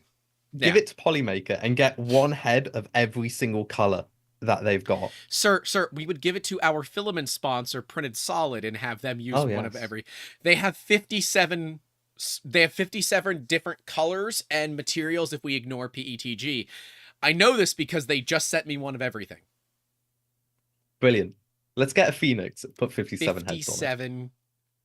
Like, imagine mixing like Jesse's Elixir and non-Elixir. But yes, Polymaker's got like 150 some odd colors and materials and all that. But, gotta shout out the boys over at Printed Solid when you can. Pinned comment chat thingy for giveaway if you want to enter for a giveaway. It's just made me realize, like, so we've done some work with some marketing agencies Oh, God. where It's been always bad experiences. No, It's no, no, marketing no. agencies. No, I'm sorry, the comment whoever created, how many heads would fit on a Giga? No. No. Well, wait, this would solve the entire extruder problem on the Orange Storm Giga. That would. Son of a bitch. All right, this is how I would get a Giga. This is how I This would do would it. force me to get a Giga. I I don't already was know. planning on getting a Giga to put one of our miso hot ends on to actually fix the flow rate issue. Screw that. I want to put 100 heads on it. How many heads can you fit? How many do All you of them. want to afford? Because there's no reason that Go you further. couldn't. The Giga's gantry does go up and down. So you could put multiple racks on top of each other by raising the head, collecting, Oh, and going back. God. Oh, and Bondtech's back. Oh, God. What a time. Well, Yeah, let's make a Giga with 300 heads. This would be like one of those situations where it's like, can I spend more on hot ends for the machine than the machine is worth? By having, how many index heads could I put on this thing, and can I make it worth more than the machine is worth? You're going to need a machine the size of a Giga just to hold the amount of filament. Mad Cat says I have to clean up my garage before I could get the Giga. Mad Cat, this is why we're talking about the expansion of the business. See, we don't have to clean things out if we just get more space. No, we do have to clean things out, but the process of getting more space will force a clean out. I need more space for printers, and I'm out of space for printers. Ah. But so as I was saying, like we've done some work with marketing companies, and one of the things that it keeps coming back to, so they love the Pantone filament line. Don't know why, but We all love no, I know Pantone, why. okay? We all love Pantone. Please don't cancel me, Pantone. I like living. My subscription to Life is still active for now. But no, like so they use the Pantone color system, they buy the Pantone filament, and a lot of the projects they want to do is 8 colors because they want to do very particular artwork in a print. This will actually allow that to happen because you can have quite easily, because it's a nice compact system, all 8 heads with 8 Pantone color. This is a marketer's dream. You can print in a registered color profile. Brilliant. Like, actually, this is kind of groundbreaking for that industry.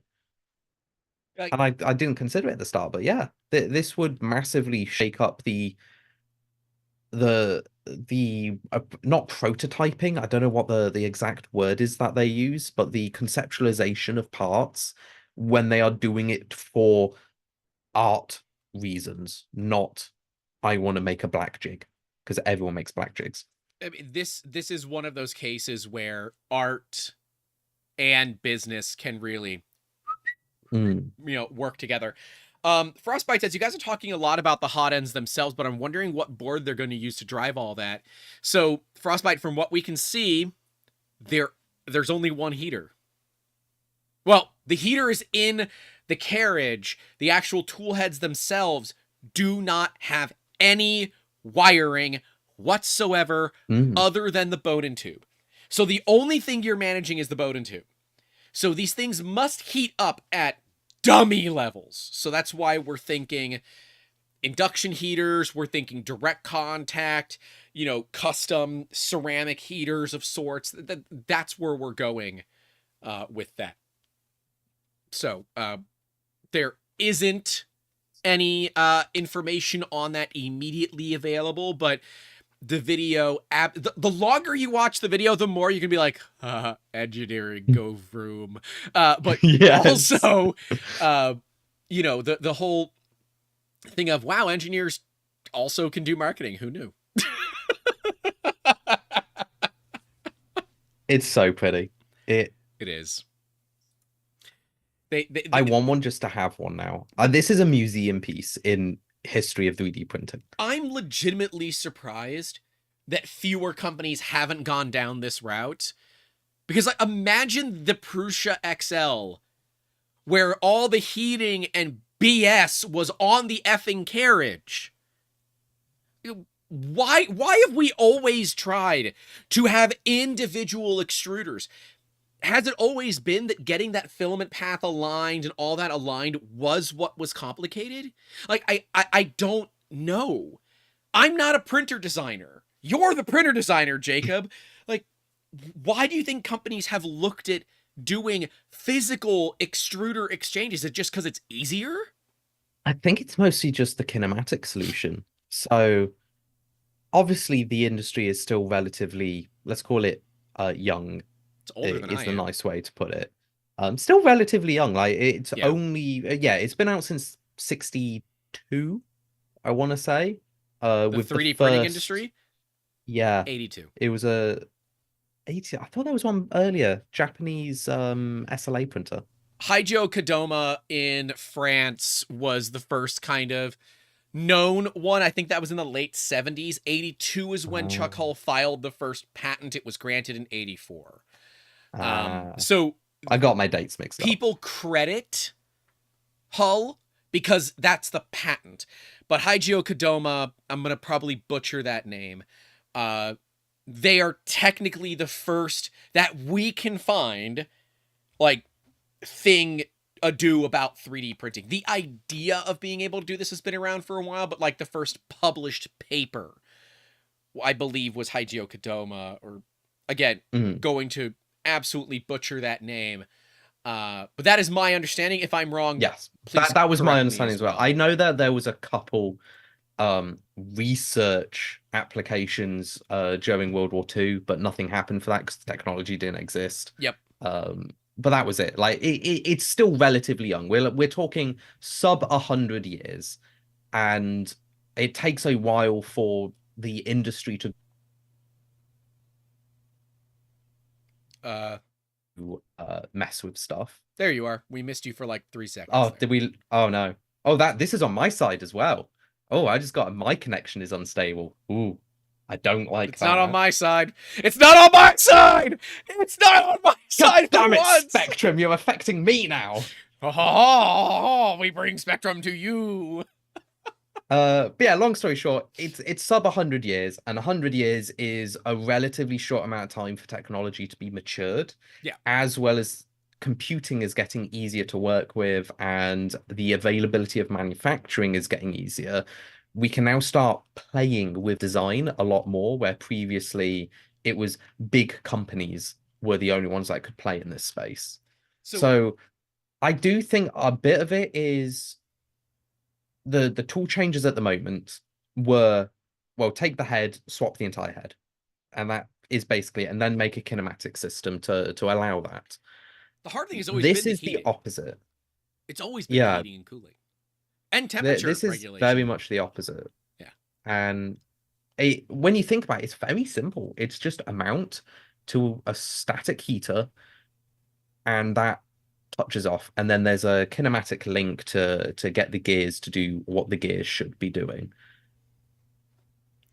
Whoops. I hit the It's wrong button. so. Oh, what did you do? What was this? Oh, virtual vertical camera. I don't want that. Oh, Um, yeah, so I was hoping you were going to say we're not live anymore. I'm like, no, oh no, god, no, no. no. That forces me to click an OK. Um, I want to go business terms here. And Okay. for those who don't know, there's something called the Gartner Hype Cycle. You can Google it, Gartner Hype Cycle. Um, that is, I think if we're going to talk about innovation in 3D printing, it's good to keep an eye on the hype cycle. So we've seen the peak of inflated expectations, right? That was 6 to 7 years ago. Yeah. We fell through the trough of disillusionment with all the Ender clones. The slope of enlightenment, I think we're still there. We're still in it. Yeah. Um, and this shows me that we're still in the slope of enlightenment, potentially even on the bottom end of it toward that trough of disillusionment. This so in the last 3 years since the X1 Carbon, what has come out that has gotten you tingly like this? Obviously, Priest of Excel. Fair, That's a big one. but not Um, this way. I would say the key bits were just the application of input shaping to more than just one machine. So software more than hardware. So software more than hardware. In terms of hardware,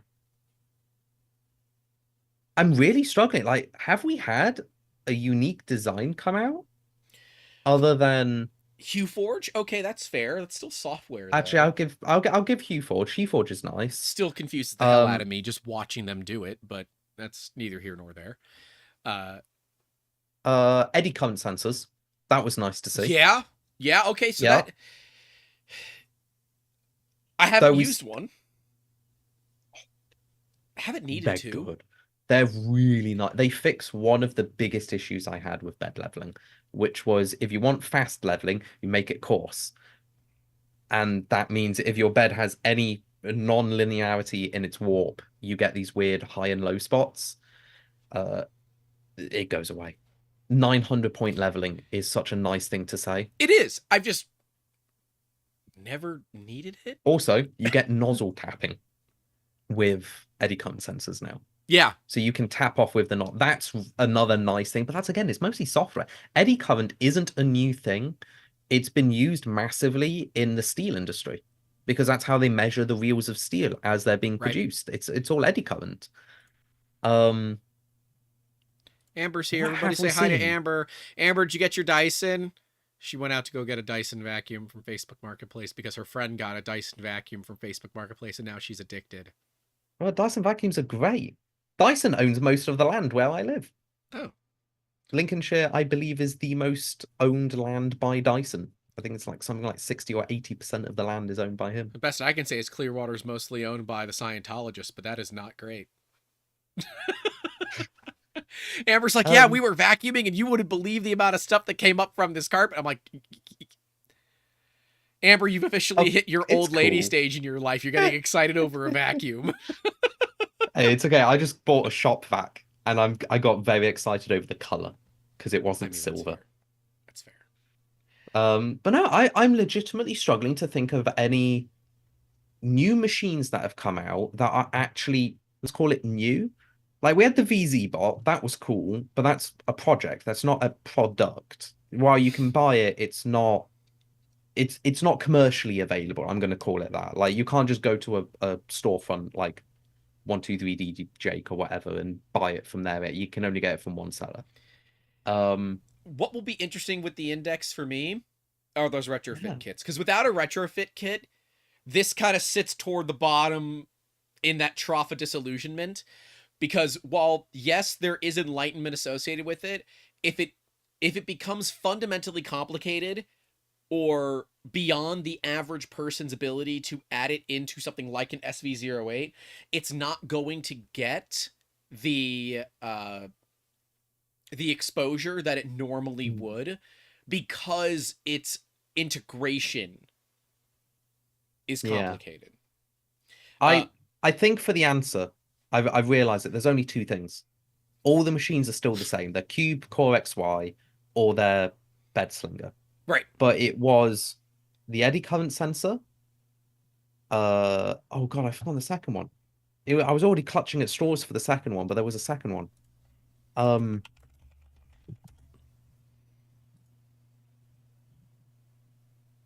PTC heaters. Because they heat up quick.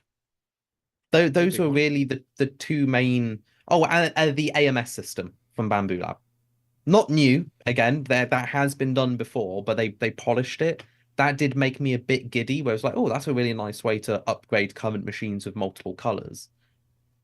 But I wouldn't say many machines have made me go, that's neat, I need that now. And the Index has. Yep. I 100% agree with you here. 100%. Weber Creative Music, who also used to be a vacuum repair tech, so, you know, said, yeah, absolutely hate repairing Dysons. I know my Riccar, my Kirby, and I've got another nice bag vacuum, but I forget the name. I have other vacuums.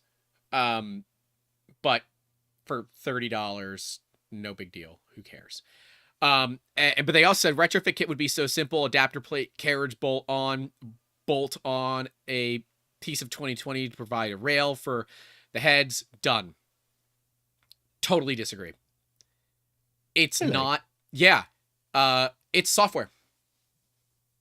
Yeah, you're right. The software Software side. wires, Yeah. how you wire each one up, because it does look like each one had its own head, like at least some form of thicker wire to it. Well, no, Actually, why don't we have a look again? the retro the retrofit kit, Yeah, if right they here. do it right, the retrofit kits should include an adapter board. So something that we're gonna work on internally, but the +4, the GD +4, its hot end is ass. It uses a ceramic heat break. Bullshit. Ridiculous. Do not use ceramic heat breaks.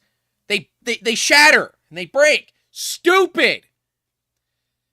I'm going to change it out for a bamboo hot end. And there's already the prints that you can do to get it to the right height for a bamboo hot end. But you have to repin the bamboo hot end to fit the +4. No.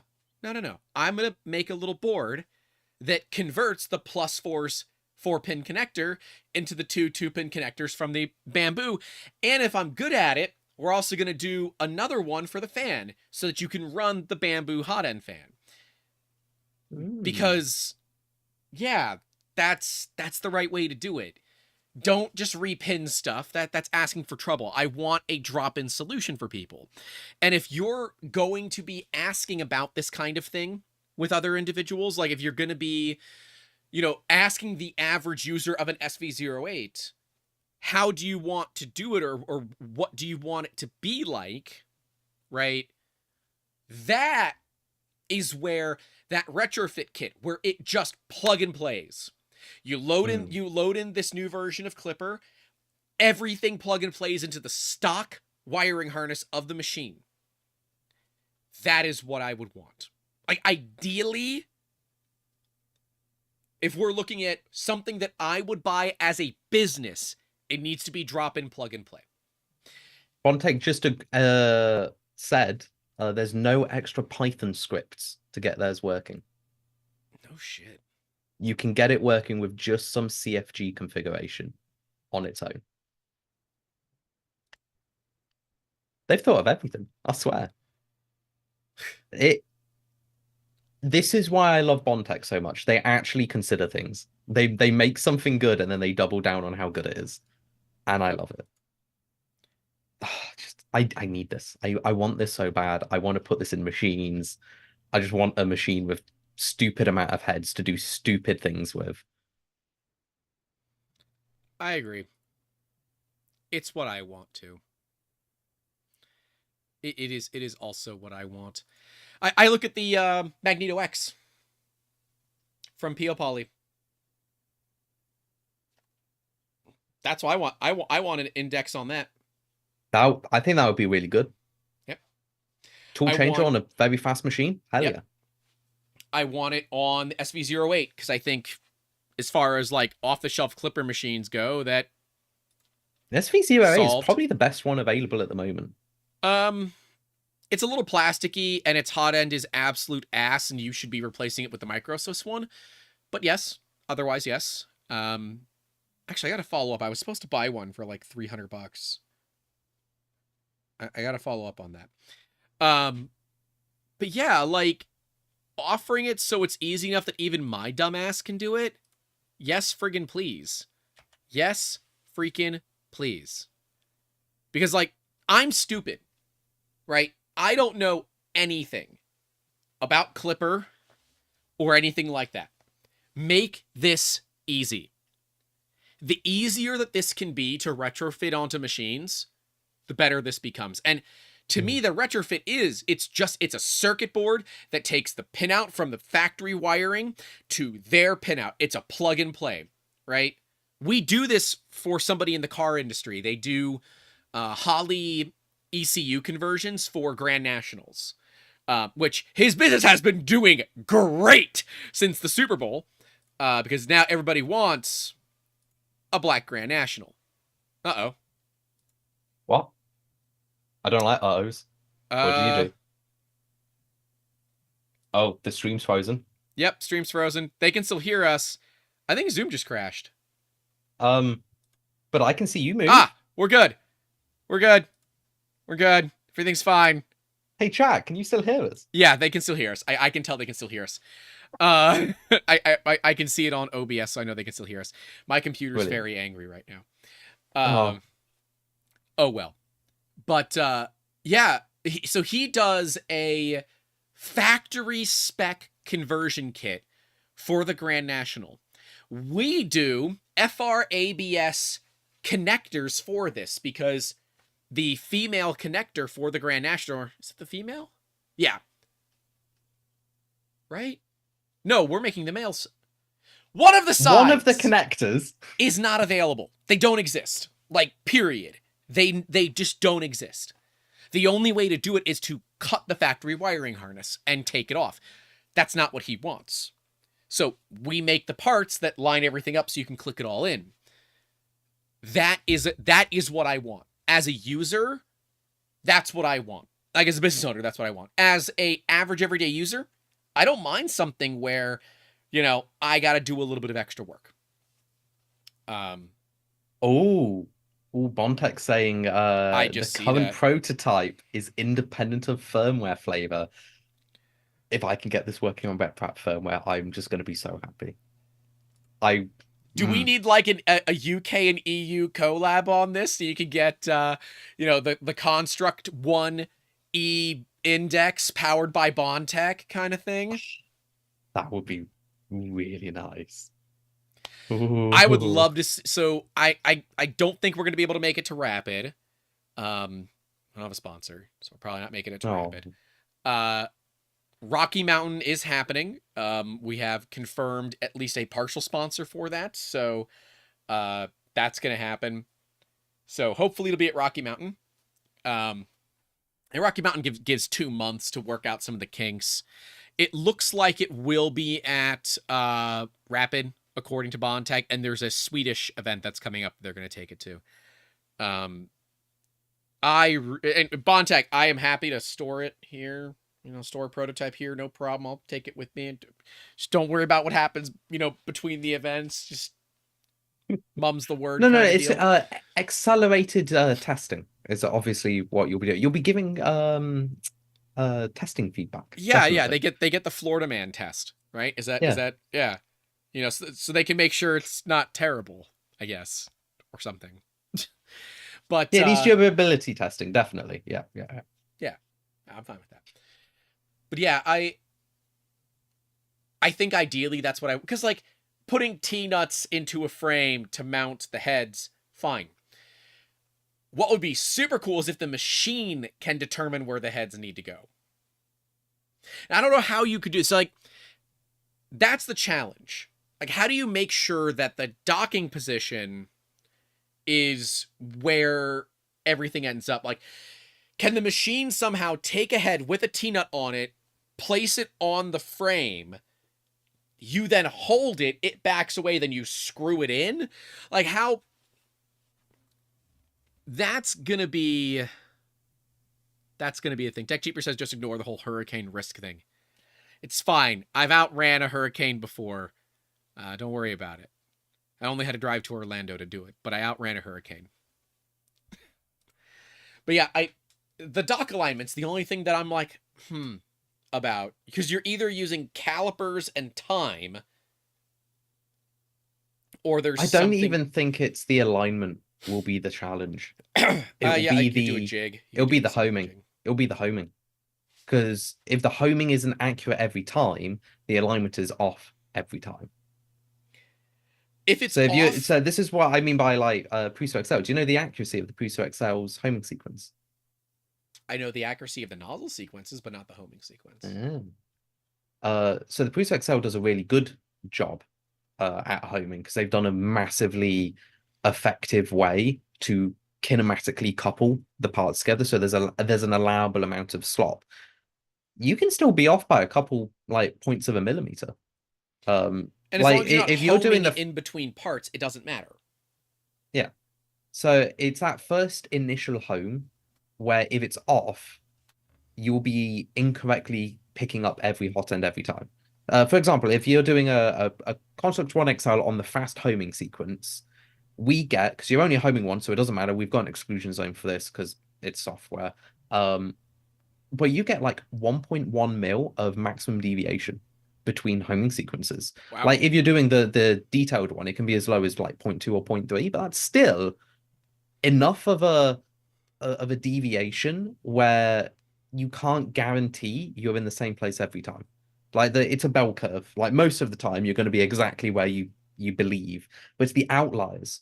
The thing that kills business and kills company, it's all the outliers. Because if you can home 1,000 times, brilliant. But if you're doing homing every time you do a tool change, just you wouldn't, but let's say you are. Yeah. A benchy has 600 tool changes minimum. Mm-hmm.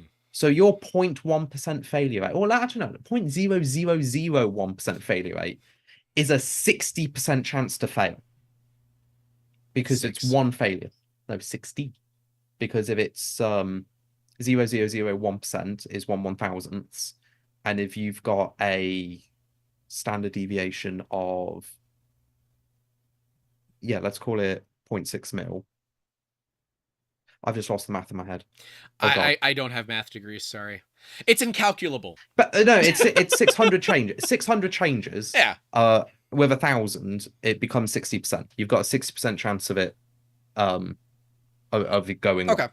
That makes sense. That's on a benchy. If you're doing it on bigger than a benchy, those percentages need to have multiple more zeros. So yeah, it's the homing. It's the machine homing. Use limit switches. Don't use sensorless. You're right. Stage. It is at 60%. Titan 3D to the math. It's incalculable. So Bondtech says alignment will be easy. Homing needs to be fairly repeatable. I'd say within 50 microns. XY would be good. Yeah, and that can be the issue for sure. It's so one of the ways people sorted this out initially on the XL was to slam the hot end assembly into the side of the printer. It was YGK was the one that found that out. But what really was the problem is that your docks weren't so tight that you were almost stripping the screws. They need to be really tight. So yes, accuracy is going to be a thing, and it will be very curious what type of modifications will need to be made to firmware level on machines like the SV08, which I don't think have that level of repeatability. No, I don't think their manufacturing involves that level of repeatability. I love Soval. I've worked with them plenty of times, right? We did the SV06, SV06 Plus, SV06 Ace, and Ace Plus as well. We've worked with them. And they sent me an 8 as well. We've worked with them quite a bit. I like their machines. They present a lower price point, but you have to cut corners somewhere. But I do think the SV08 presents probably the best argument for a test bed for the Index. Because it's cheap. And I can learn on something like the Index with the SV08 before I put it on like a $3,000 2.4. I could put it on $1,000 with enclosure, of course, SV08. But I do think the Index gets me tingly in all the right ways. It really does. I look at that and said, shit, man, that is. I will be going to bed tonight and I'll close my eyes and I will be envisioning the Index. Just straight up. Just there. It's gorgeous. It really is. It's actually gorgeous. Like, again, whoever did your cinematography, like, oh, brother has it hotkeyed for the stream. Oh, it's so nice. Look. Are we supposed to like put sensor bars across part of this? You know. See that? Oh, that's beautiful. This. Oh. Yeah, seriously, Bondtech, that extruder video needs to be your loading icon on the website. It needs to be. You need to take segments of that, turn it into a GIF, just have it on loop. They're saying honk for the SV08. I'm not Canadian. I'm not Canadian. I mean, I can go run outside and slam the horn on my car if you want, but I don't think that does anything at this point. I don't think you'll be able to hear it. I think I've got my BTT little ducky back at the factory, so I can't even squeeze that. Let me see if I can just like pull up a YouTube video of geese honking. I'm going to absolutely obliterate my YouTube recommendations by searching for this. This stream needs to become a cold shower. Problem is, after you pull that video up, no matter what cold shower you're in, it's steamy. I honestly, I love it. It is the most entertaining, Freaking exciting ads! thing that I have seen in a while. That double gear, the fact the gear's open to allow the filament to come out. Oh, This into a is noise Jacob and cancellation I getting in the way. wanting. There, that's the honking that you get from me. It didn't come through. Didn't come through. It looks like it went through to the stream. It might not have come through to you. Oh, Look, I pulled up a video called Canada Geese Honking and Flying Off from 16 years ago with 1 million views, okay? Like, there's actual geese on my screen. it counts. The recommendations I'm now going to get are going to be ridiculous. Sip of Coffee says, I don't think Bondtech knew what kind of hype they would create with the teaser. I don't think they did either. Especially, like, and to have the cojones to be teasing something like this in the middle of a entire Bamboo media push. Yep. You gotta have some balls to do Plus, that. it's directly after Asia TCT. Right. There could have been whoever knows what announcements there. And they've done this now. Honestly, I've not seen anything that interesting out of Asia TCT compared to this. I did, but... What did you see? The Raze 3D SLS printer. Interesting, but didn't make me tingle. It made my wallet tingle. It made your wallet fear. My butt was tingling just a little bit, but only on the right side, okay? Look, if only half your body's tingling, I think you need to go see a doctor. Look, as long as it's the left side and not only the right side, because if that's the case, you might be having a stroke. And Amber doesn't need to work again. Well, if it's your left side, it could be a heart attack as well. So no side is safe. No side is safe. Crap! No side is safe. My hard hat's not in here, Jacob. I'm not ready for this. Oh. But yeah, it is really interesting. It is really interesting. Yeah, they chose to launch it right after TCT Asia. Where they weren't there. I'm glad they didn't announce it at TCT Asia. I'm so glad they didn't, because the video was so expertly made. Seeing it in person wouldn't have given you the same feat. Whoever was in charge of that machine, or in charge of that video, never fire them. And if you do, send me an email with exactly where they are. Yeah. I will pick them up. Send us their resume. Don't even need the resume. I've seen their portfolio. I've seen the portfolio. That's all that I need. And if they're freelancers, just slide into those DMs. We've been talking. Just slide them into those DMs. I ain't got a problem with that. Yeah, like proper. Mitch said, for all we know, could be very good CGI render. So unless Bondtech directly lied in this stream to us, because they said the only thing that is fake about that entire video is that final like that final animation in the video before it starts over again. That's the only thing. Everything else in it's real. Every other camera shot is completely real. Careful, my finger's itching. I just can click a button and it's back. Do it. Oh.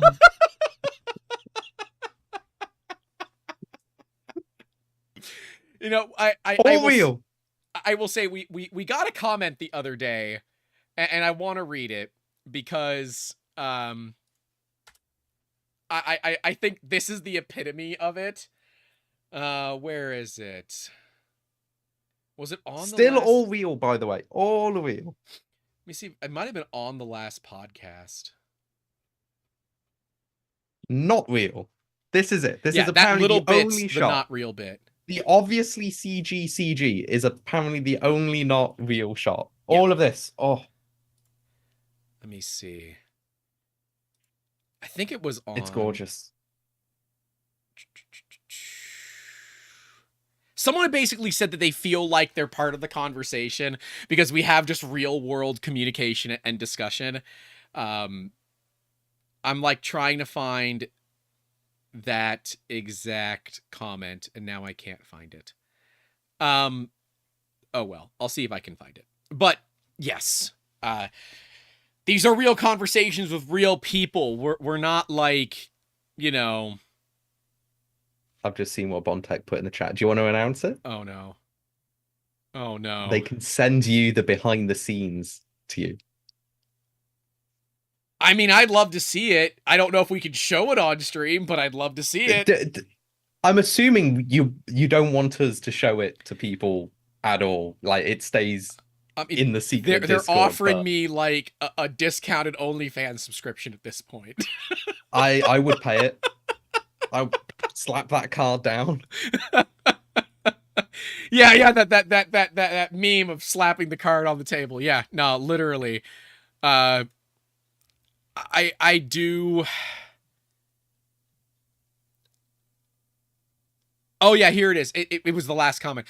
Thanks for an interesting discussion and sharing both experience and concept ideas. This is from the podcast from last week.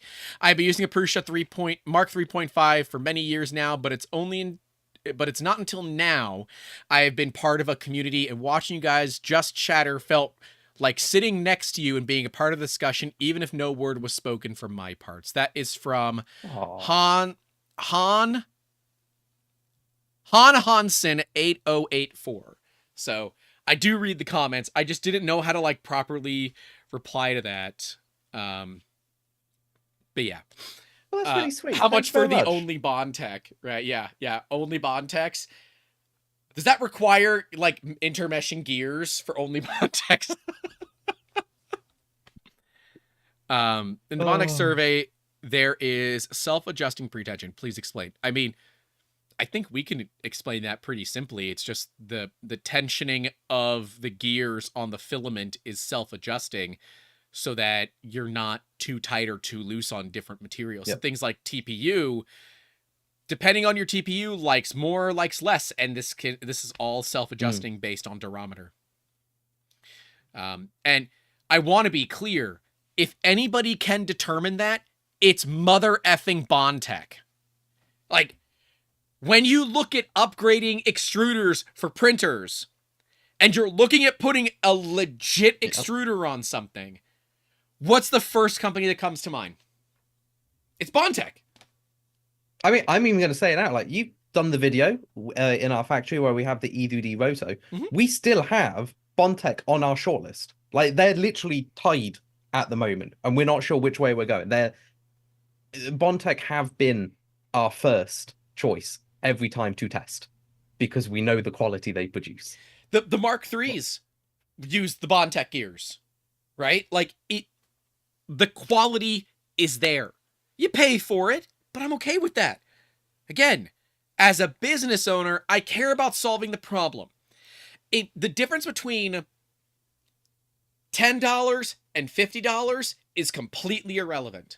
Like, this one's fun. I had a client, they're really trying to increase their print speeds, like a lot. They just sent over, it is 4 build plates, 10.5 kilos. I'm under an NDA, so that's as much as I can reasonably say about it. So I've been going down the rabbit hole of what's the fastest filament that I can print with that is PETG. Found it. Well, what is it? So far, it's Polar's PETG. Polar what filament. Speed? They're using a really, really low melt PETG, so it melts around PLA temperatures. So when I print it at PETG temperatures, oh boy, does she flow. And so so the client had originally specified Elegoo's rapid PETG or bamboo PETG. Now, they put us under an NDA, so their desire for me to use a bamboo for their project went out the window, because you can't. But I've been going down this path because I don't particularly like, specifically, Elegoo's Rapid PETG in black. For some reason, I cannot get the black to flow faster than about 17 to 20 cubic millimeters a second. I cannot do it on the +4, right? So non-high flow hot end. The white, you should be definitely able to get a bit more than that. The white, 27. Or no, Yeah. 25 on the white. Polar, I can easily get to like 27. But it flowed better, it cools better, it looks better, and it's American made. It is double the price. The filament is literally double the price, basically. I'm buying it. I wanted to use printed solid, but the printed solid PEGG at 265 can barely handle 15. And time matters. Like, these 4 prints encompass over 5.5 days of solid print time. So at 20 cubic millimeters a second. Going to 15 that's a 25%? 25% increase in time. Going to 27 is a 25 or so percent decrease. And so I care about speed. The XL is a better multicolor printer for us because we care about speed more than we care about using an AMS. The Index, whole nother level. Whole nother level. Vodsta Strobel? Am I getting that right? I'm trying on that one. So. One question, why induction probe over beacon or load cell for the Index? Mod it if you don't like it, because it's going to be base clipper. Like, if it's just a CFG, you can add whatever you want. I would believe that there's probably going to be CAD files released of the surround, so you could mod it, or, to be honest, just scan it, or glue it on. I mean, look, I'm going to be straight. If Bondtech doesn't end up releasing something like that, at some point we will 3D scan it for reverse engineering purposes so that we can make modifications to it. But we're not going to, like, similarly like we did with the Prusa XL. Their cooling sucks.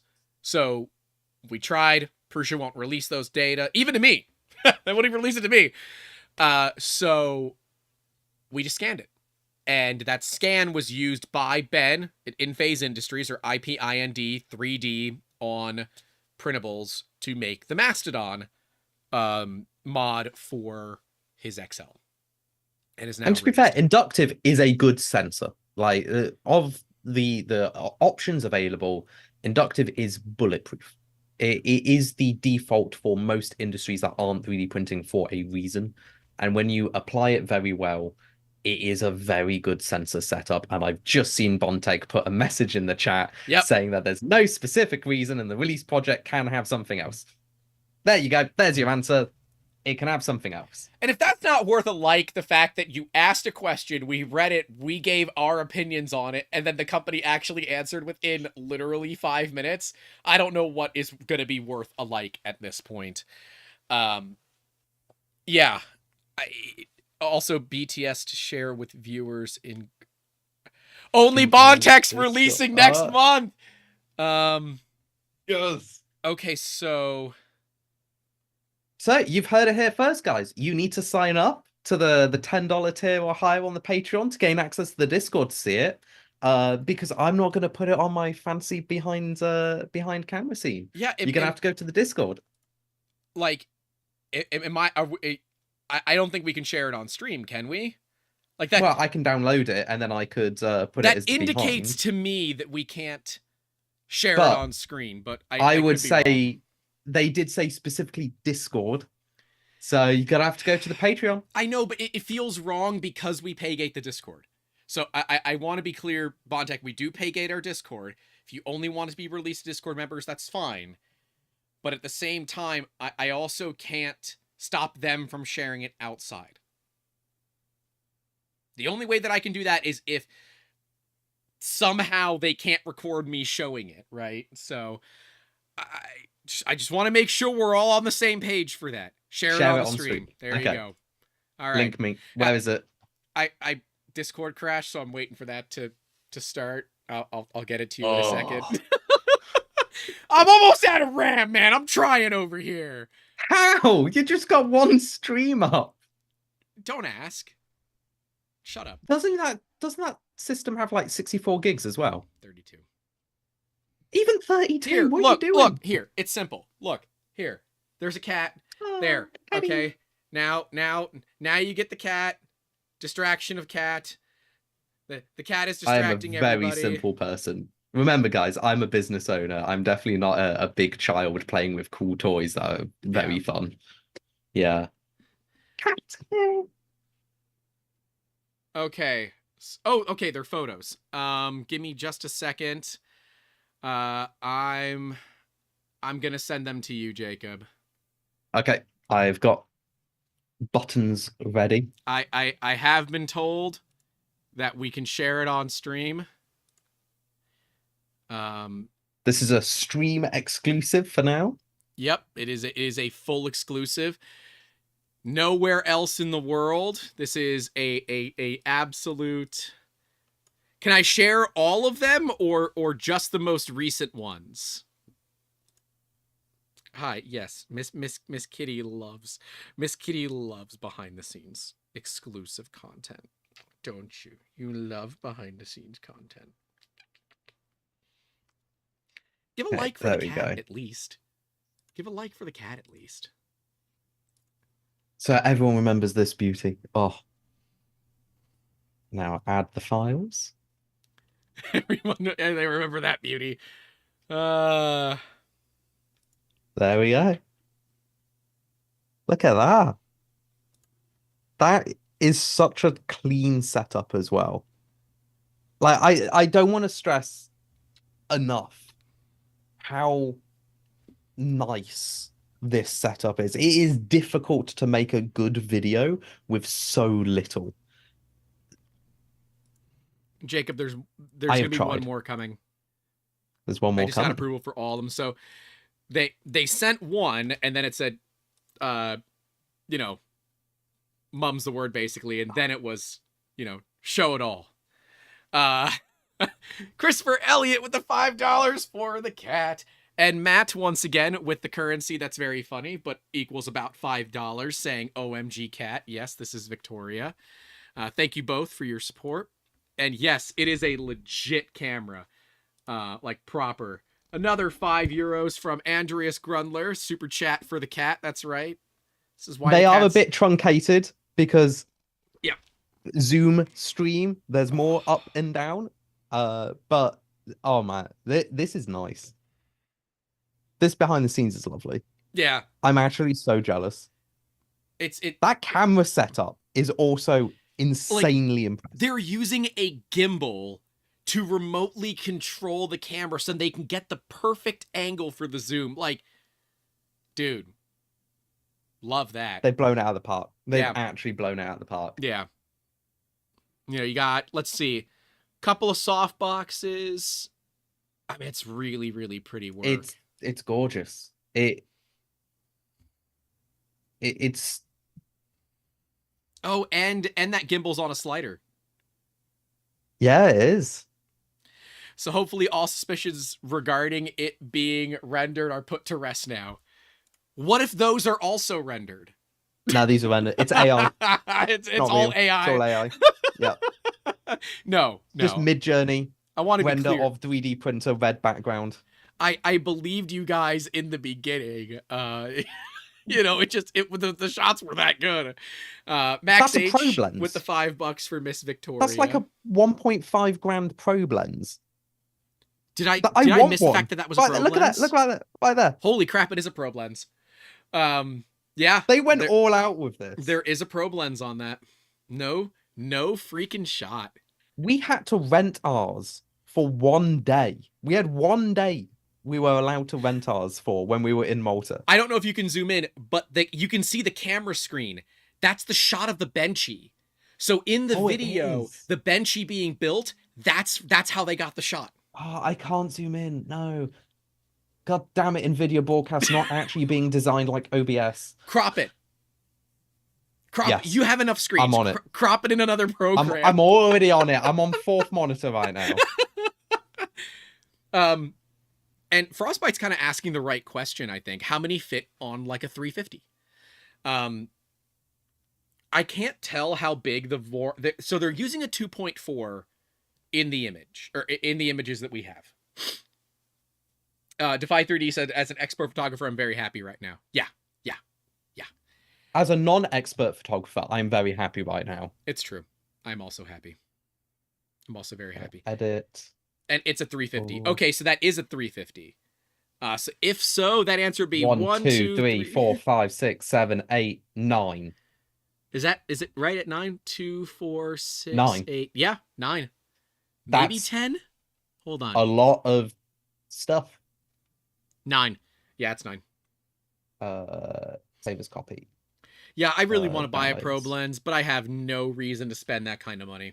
I already went massively out of my budget buying my macro lens, which is probably the best purchase I've ever made. So this is a Laowa 90mm f2.8 2x lens. It's camera talk. This I love it. It's all manual, solid glass. This weighs almost as much as my camera. It's that heavy. Then you go stupid. So you go from really nice, high quality glass, all manual goodness, and then you just slap on way too many extension tubes onto it. And then you can actually see your parents' disappointment in you after buying all of that.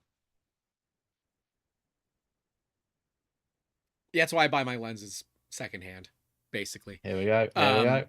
There we go. Enhance.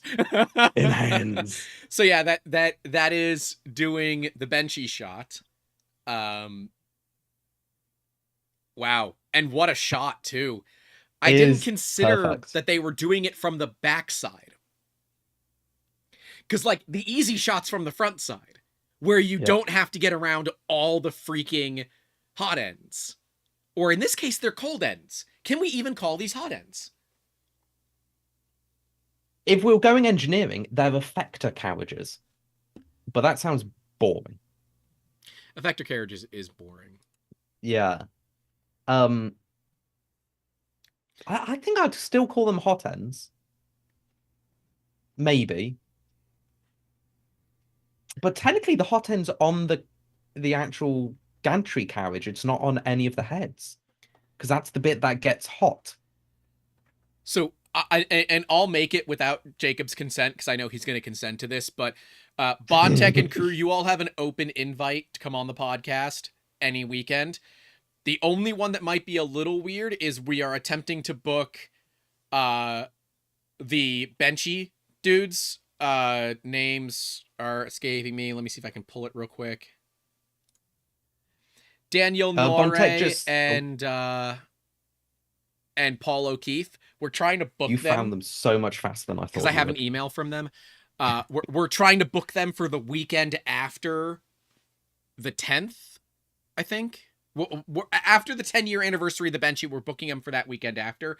But otherwise, you guys have an open invitation to come on here and talk about it. It'll be amazing. So they call them nozzles or tools. I like that. It's not tools really are nice. a hot end in this system. Yeah, I agree. It's not. So friggin' cool, man. It's so nice cool. seeing actual innovation. Actual innovation in the industry. This is legit innovation. Now I want to like also build a black box. But I also don't believe I'm where I need to be from my skill level to build a black box. So you'll never be at that skill level if you never start. Right, but Jacob, I struggle with just regular clipper. Okay, so this is obviously going to be something that I need to work on in the next few weeks. You can start, and any problem you come up with, you can fix with buying another. Can't destroy it too badly if you just buy two. I do hate how that is now my mindset now that I've been in businesses. I don't mind destroying something as long as I learn as I destroy it. I mean, that's fair. And Marcel says I struggle with belts. I don't struggle with belts anymore, Marcel. I learned. Thank you.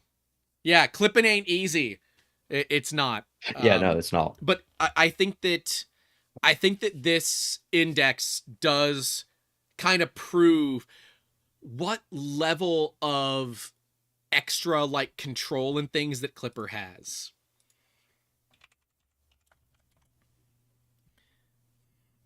I am very excited for this. Like, actually, I will put a machine with no hot ends on to one side in the factory for the moment that these files or parts get released, and I'm buying some. If not, if you love me enough, you can send me some. I wouldn't say no.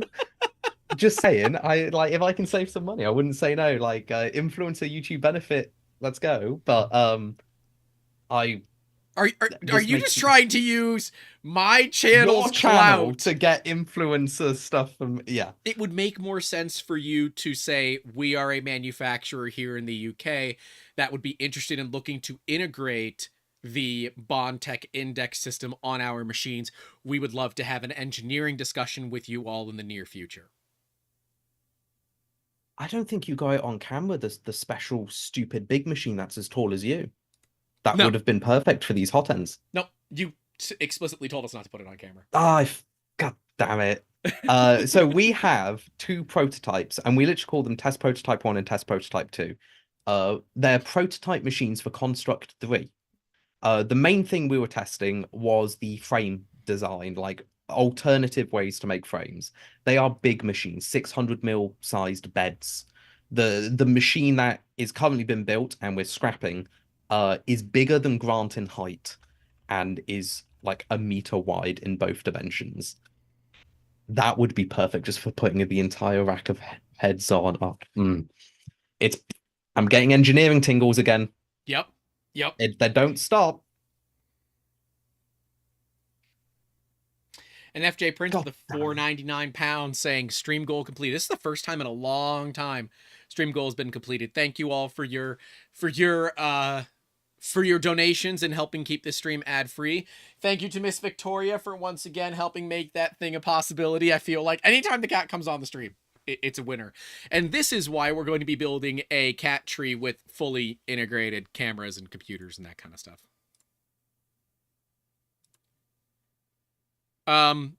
Jacob, I need you to take over the stream for like 5 minutes. I have to mute myself, but everybody will be able to hear you.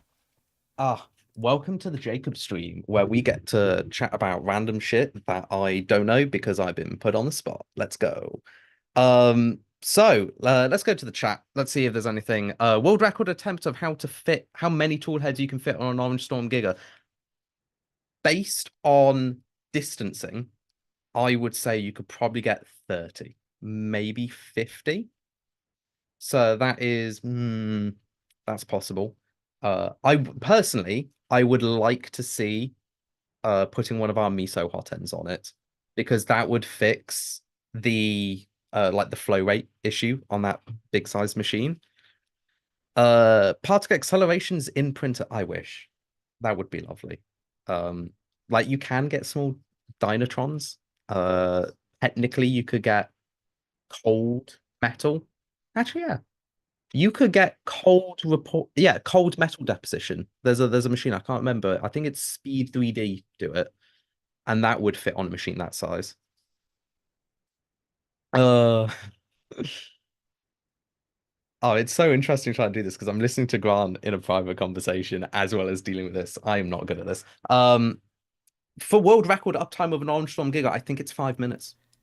Personally. Okay, I'm back. Just I thought I turned off my mic, so you shouldn't be able to hear me very well. I could hear everything. Okay, my friends Jazz and Joe were in a car accident. They're okay. I would just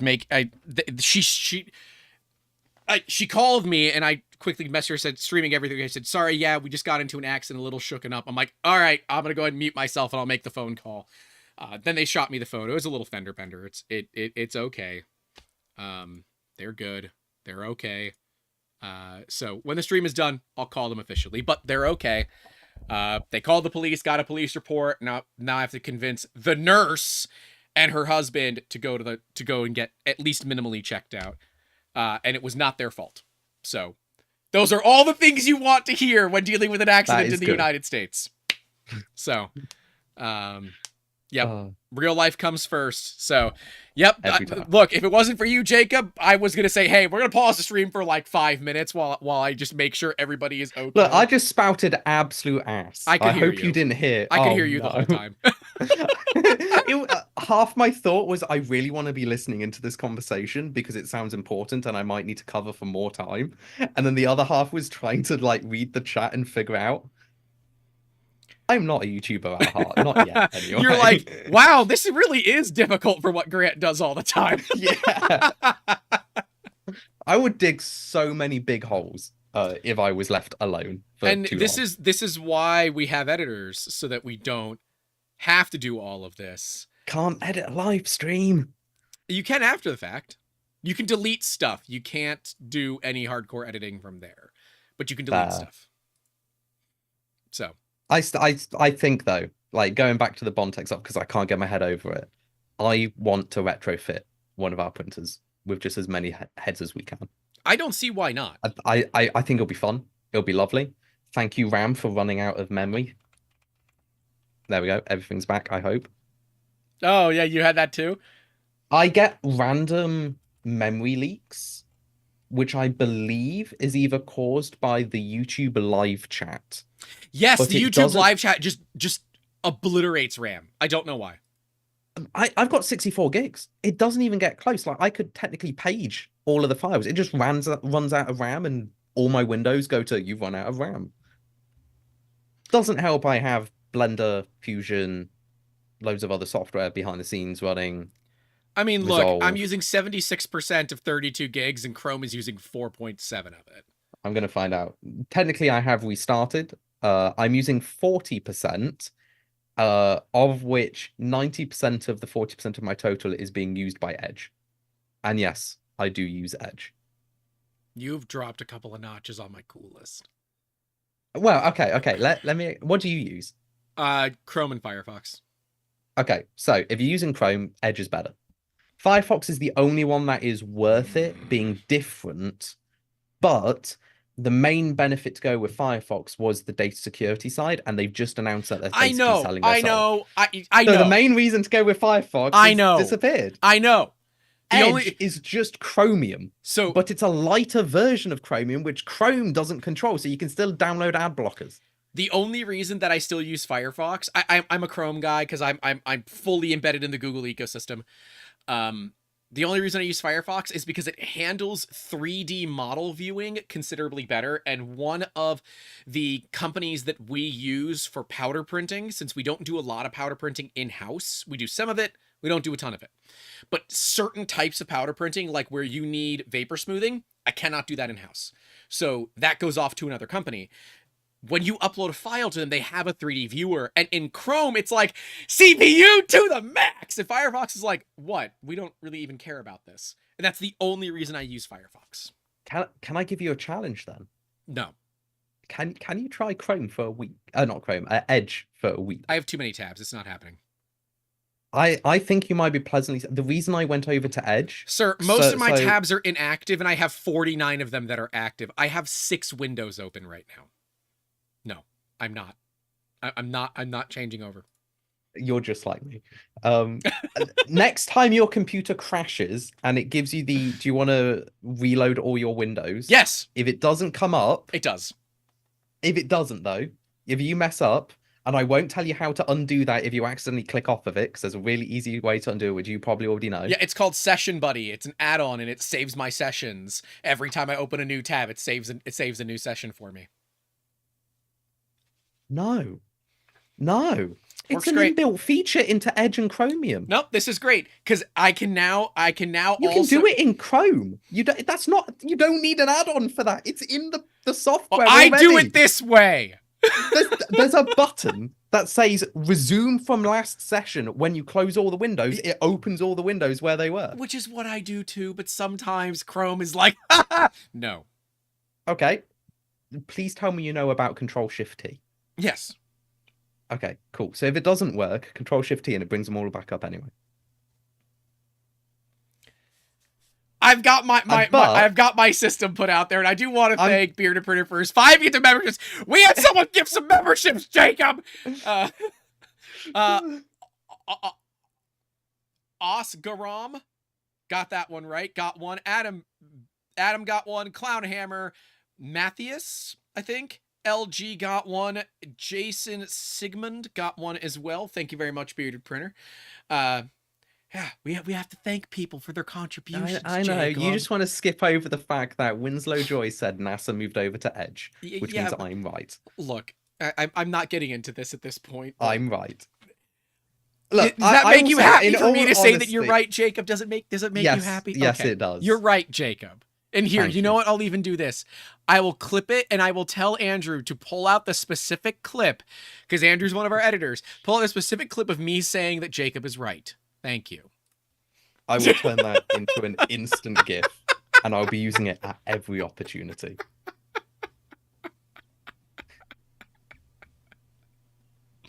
Oh my god, we're so bad at this. We are. That's okay. We have fun. Let me just make sure Amber knows. But yeah, for anyone who is interested, Edge is slightly faster at loading Google pages. It uses slightly less RAM, and it has more app support because it's not direct controlled by Google. It's controlled by Microsoft, and they're a little bit nicer on it. I moved over only because I was doing programming, and I had Edge, I had Chrome, and I had Firefox open all at the same time for different browser support. I found from personal experience, Edge was just slightly more performative when you get like 80 tabs. So I moved over to Edge, and then it's actually been quite nice. And now you don't have to fight Windows installing Edge every time you tell it to do Chrome, because it's just doing it automatically. Though still don't use Bing. If you use Bing, you hate yourself. And I will stand by that. If you use DuckDuckGo, I think you're into weird stuff, but that's cool because DuckDuckGo is cool.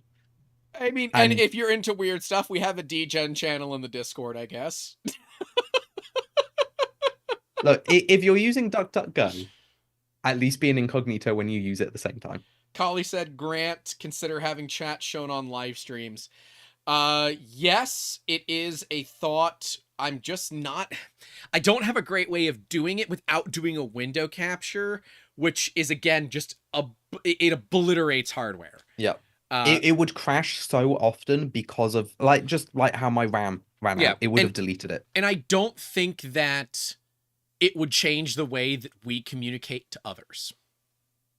We're not having 900 people on the stream commenting at all times, which means we can actually go through all of it and basically talk to everyone.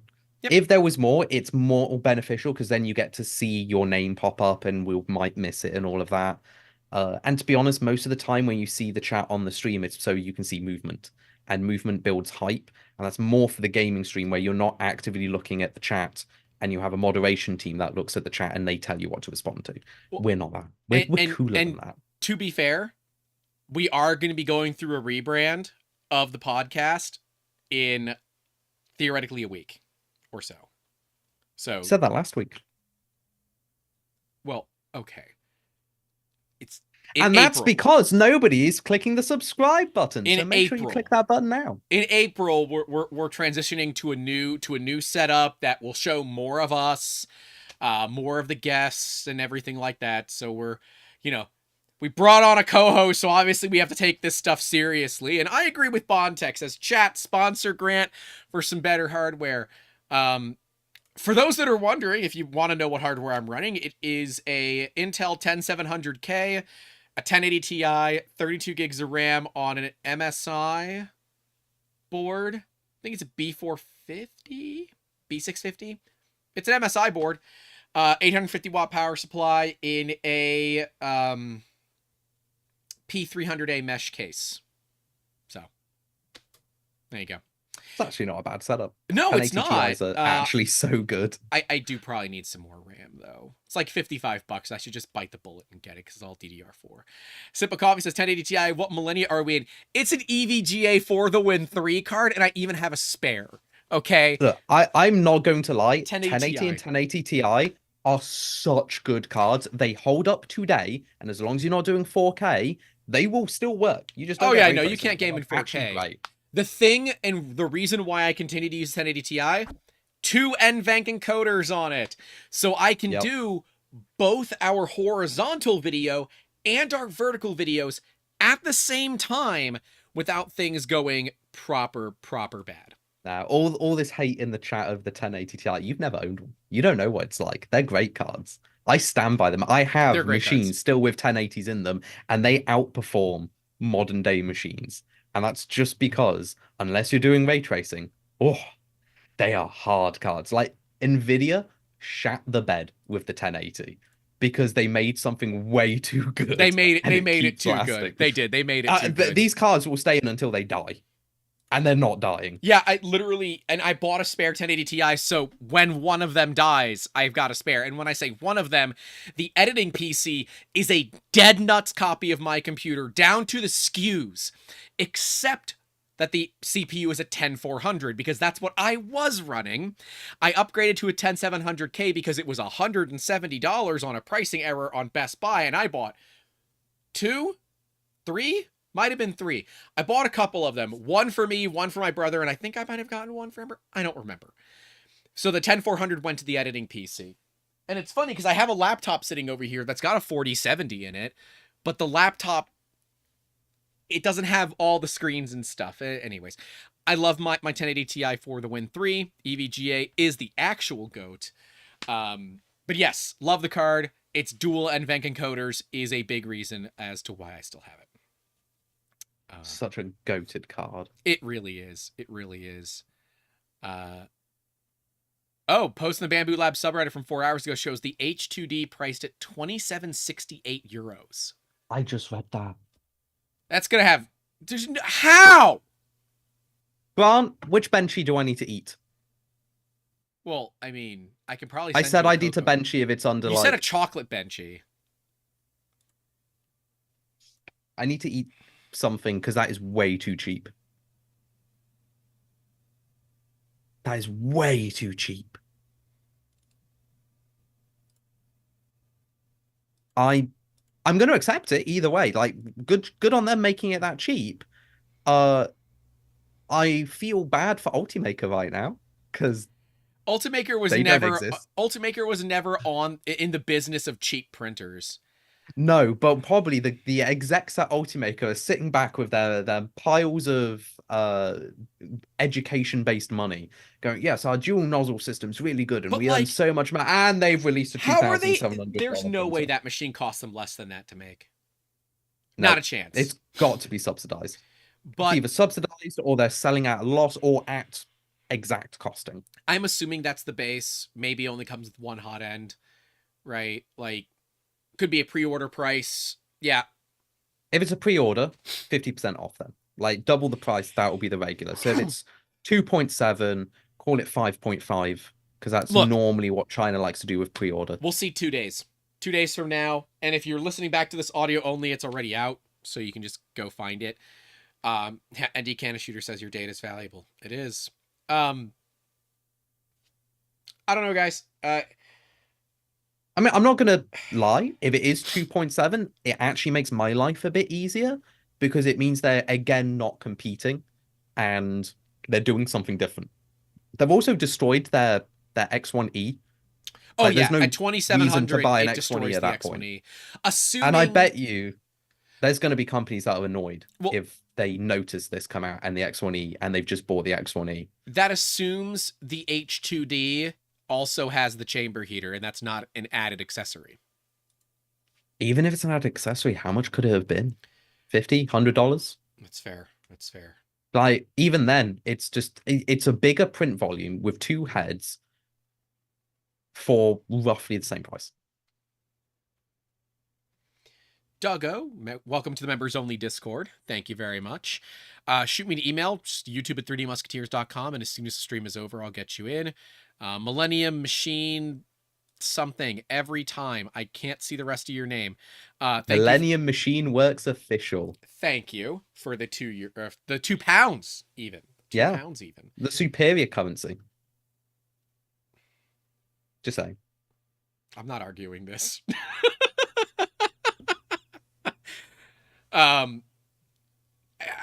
think I'm gonna wait on that because I could also go make a post on the Bamboo Lab subreddit and say that the price is $6,000 or the price is $600. I saw it. Here's the listing.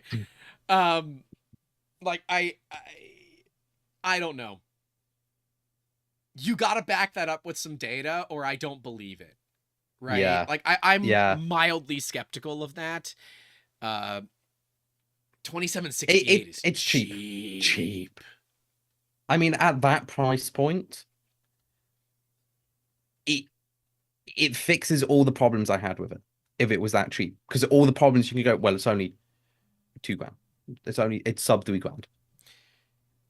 I'll be curious to see what it looks like in the States with the tariffs. That is true. I keep forgetting tariffs exist. Yeah. Apparently, Diomedes got a permanent ban in the Bamboo subreddit since my log video? What? Well, that's bullshit. Sorry that happened, boss man. It's okay. You get to join me. I've got a permanent ban. I don't know why. I don't post anything. I just found out I was banned. I was like, oh. They haven't banned me yet, but my personal Reddit, you of all people. Well, I don't use the 3D Musketeers Reddit handle.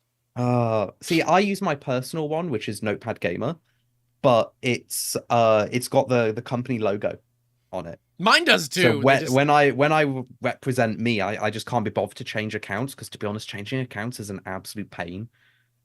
Tarzman says give it time.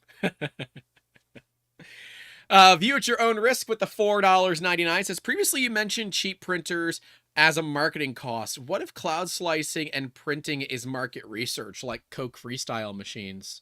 You're right, it is. If it's not, they're missing opportunities. Yeah. Slicing on the cloud gives you so much data, so much more than they're already capturing. And they're capturing a lot of data. And that is the perfect amount of data for AI training. Like, if you can have a one-click AI does all the support material, the orientation, the quality and the settings and the timings and everything, like basically an automated grant in a little machine going, oh no, you need this setting to make it print better. Truth. They will do that. And if they're not capturing that data, they are fools. And anyone not capturing that data, if they have that ability to. Yeah, if you have that access, you should be capturing it. You know, if your clients are going to be the ones that upload to a cloud server, let them capture the data. It is your right at that point as far as the US is concerned. Now, and this is why I like the Index, because it's an add-on, right? It runs in Clipper. There's no cloud BS needed. I can run Orca. I can run Prusa Slicer. I can run whatever slicer that I want. It feels like the H2D and the Index could not be further apart to me. I could be wrong, but like one of them is like closed and locked down. You're in the ecosystem, brother. And the other one is like, yeah, we think this is super cool. You probably think this is super cool. It's not open source, but it runs on open source firmware, and you can basically adopt it to any printer that runs on any firmware if you've got the space, time, materials, and desire to do it. Like, one of them is like, no. And the other one's like, yeah, by all means, go ahead. We don't care. Hit it. Yep. Yeah. Index of the good guys, HD is the bad guy, sip of coffee says. I think I will need to see more about the H2D before I kind of give it a pass or fail. But my assumption is, given the things that we can read from the leaked press release from it, the connectivity is going to be a problem. Yeah. Like, I will probably get one to take it apart for business education, like learning how they've put things together. But the spec are interesting to the possible price points, and I'm very interested in, if it is, let's say, 2.7K, like that, the possible leak, there must be cut corners. There cannot be, unless it's being heavily subsidized. Like, and I would be very interested to see the ingenious, because there is ingenious bits in Bamboo's design, and learn from that. But also where they're trying to get performance where they shouldn't be. Bamboo has pushed this industry forward ever since they came on the market. Yep. I would be surprised if they did not continue that same strategy and system forward? Will it be the same, like, industry-changing thing that the X1 Carbon was? Only time will tell, and as Reliance 3D says, we can't judge on incomplete data. We can't. We can make assumptions, and that's why I said I'm not going to classify this machine as a no-go until I learn more about it, until I see it in the hands of people, and if I'm lucky enough that I can go check one out in person. I'm not gonna buy one, but I do want to take a look at it. Bondtech says Index heats up to printing temperature in less than 10 seconds. Spitting facts like I'm talking about an Audi to their innie in Severance. That is not a reference that I get, but I believe Severance is a television show. Yeah, you should watch it. It's good. It's good. Dude, I don't really I won't spoil anything. It's good. Neither do I. Okay, that's why I have all these monitors for. Is that a good reference? Is that a sick reference, dog? Yeah. Okay, yeah. Sick reference, dog. It's down with the kids. Okay. Down with the kids. Down with the kids. So with the But still, 10-second heat up. Oh. Okay, so when you say that it heats up in is it sub 10 seconds? Yeah, sub 10 seconds. I worry about overshoot.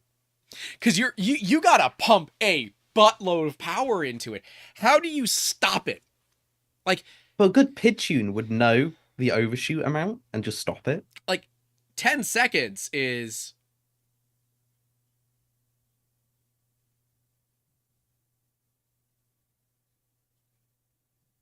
that's 10 seconds, give or take. Yeah. 10 seconds to that's printing fast. temperature. Like getting very low thermal mass. That's smart. Yeah. That is actually you quite won't smart. Overshoot it because your thermal mass is low. Oh, but man, that means all that energy is going right into the filament as well. But it also means that you got to have a serious heater that is going to run all the time because you don't have thermal mass. Oh, this has got to be like 100-watt heater. I still think it's inductive. I don't think so. I don't think it's inductive. Now, while they were curved, an inductive would be possible. But then the hot end shape is different. No, I'm sticking with it. I think it's just very low contact direct to the heater. I think they deliberately did not send us like full resolution photos either. Because I'm trying to zoom in and I mean, there's a video. There's a 4K video. Just go frame by frame on that. If they're trying to keep things secret, well, I mean, the probe secret will last as long as they release a single thing to the public, and then it goes because somebody's going to take it apart. That's fair. At this stage, secret doesn't matter because they're so close to release. Nobody's going to catch up and overtake them. No. The Index, great name too. It's a really nice name. I wonder if it's an acronym for something. It has to be. Well, it could just mean indexing. Literally index. Right, but IND is often like, so INDX is independent dual extruder, right? So Index, INDX, has to stand for something. I don't know. What do you guys think? What do you guys think? I'm on camp. It's a really cool name, shortened from indexing to index. Okay, fair. Grant's on camp. It's an acronym. Oh, somebody just put in the chat I for inductive. Oh, no. I could see it if it was. If the I stands for inductive. Oh, no. Bondtech with the zipped mouth emoji. This is not... Damn it, Bondtech! No, it's fine. You're feeding my paranoia. In all the right ways! In all the right ways! You're feeding the paranoia. I want one. I want one so bad. Or technically, I want 5 so bad. So I could put 5 on. I think you really want like 9. I think 18 maybe. Independent Nozzle Detachment Extruder, INDX, from Weber Creative Music. That's pretty good. That's pretty good. That is good.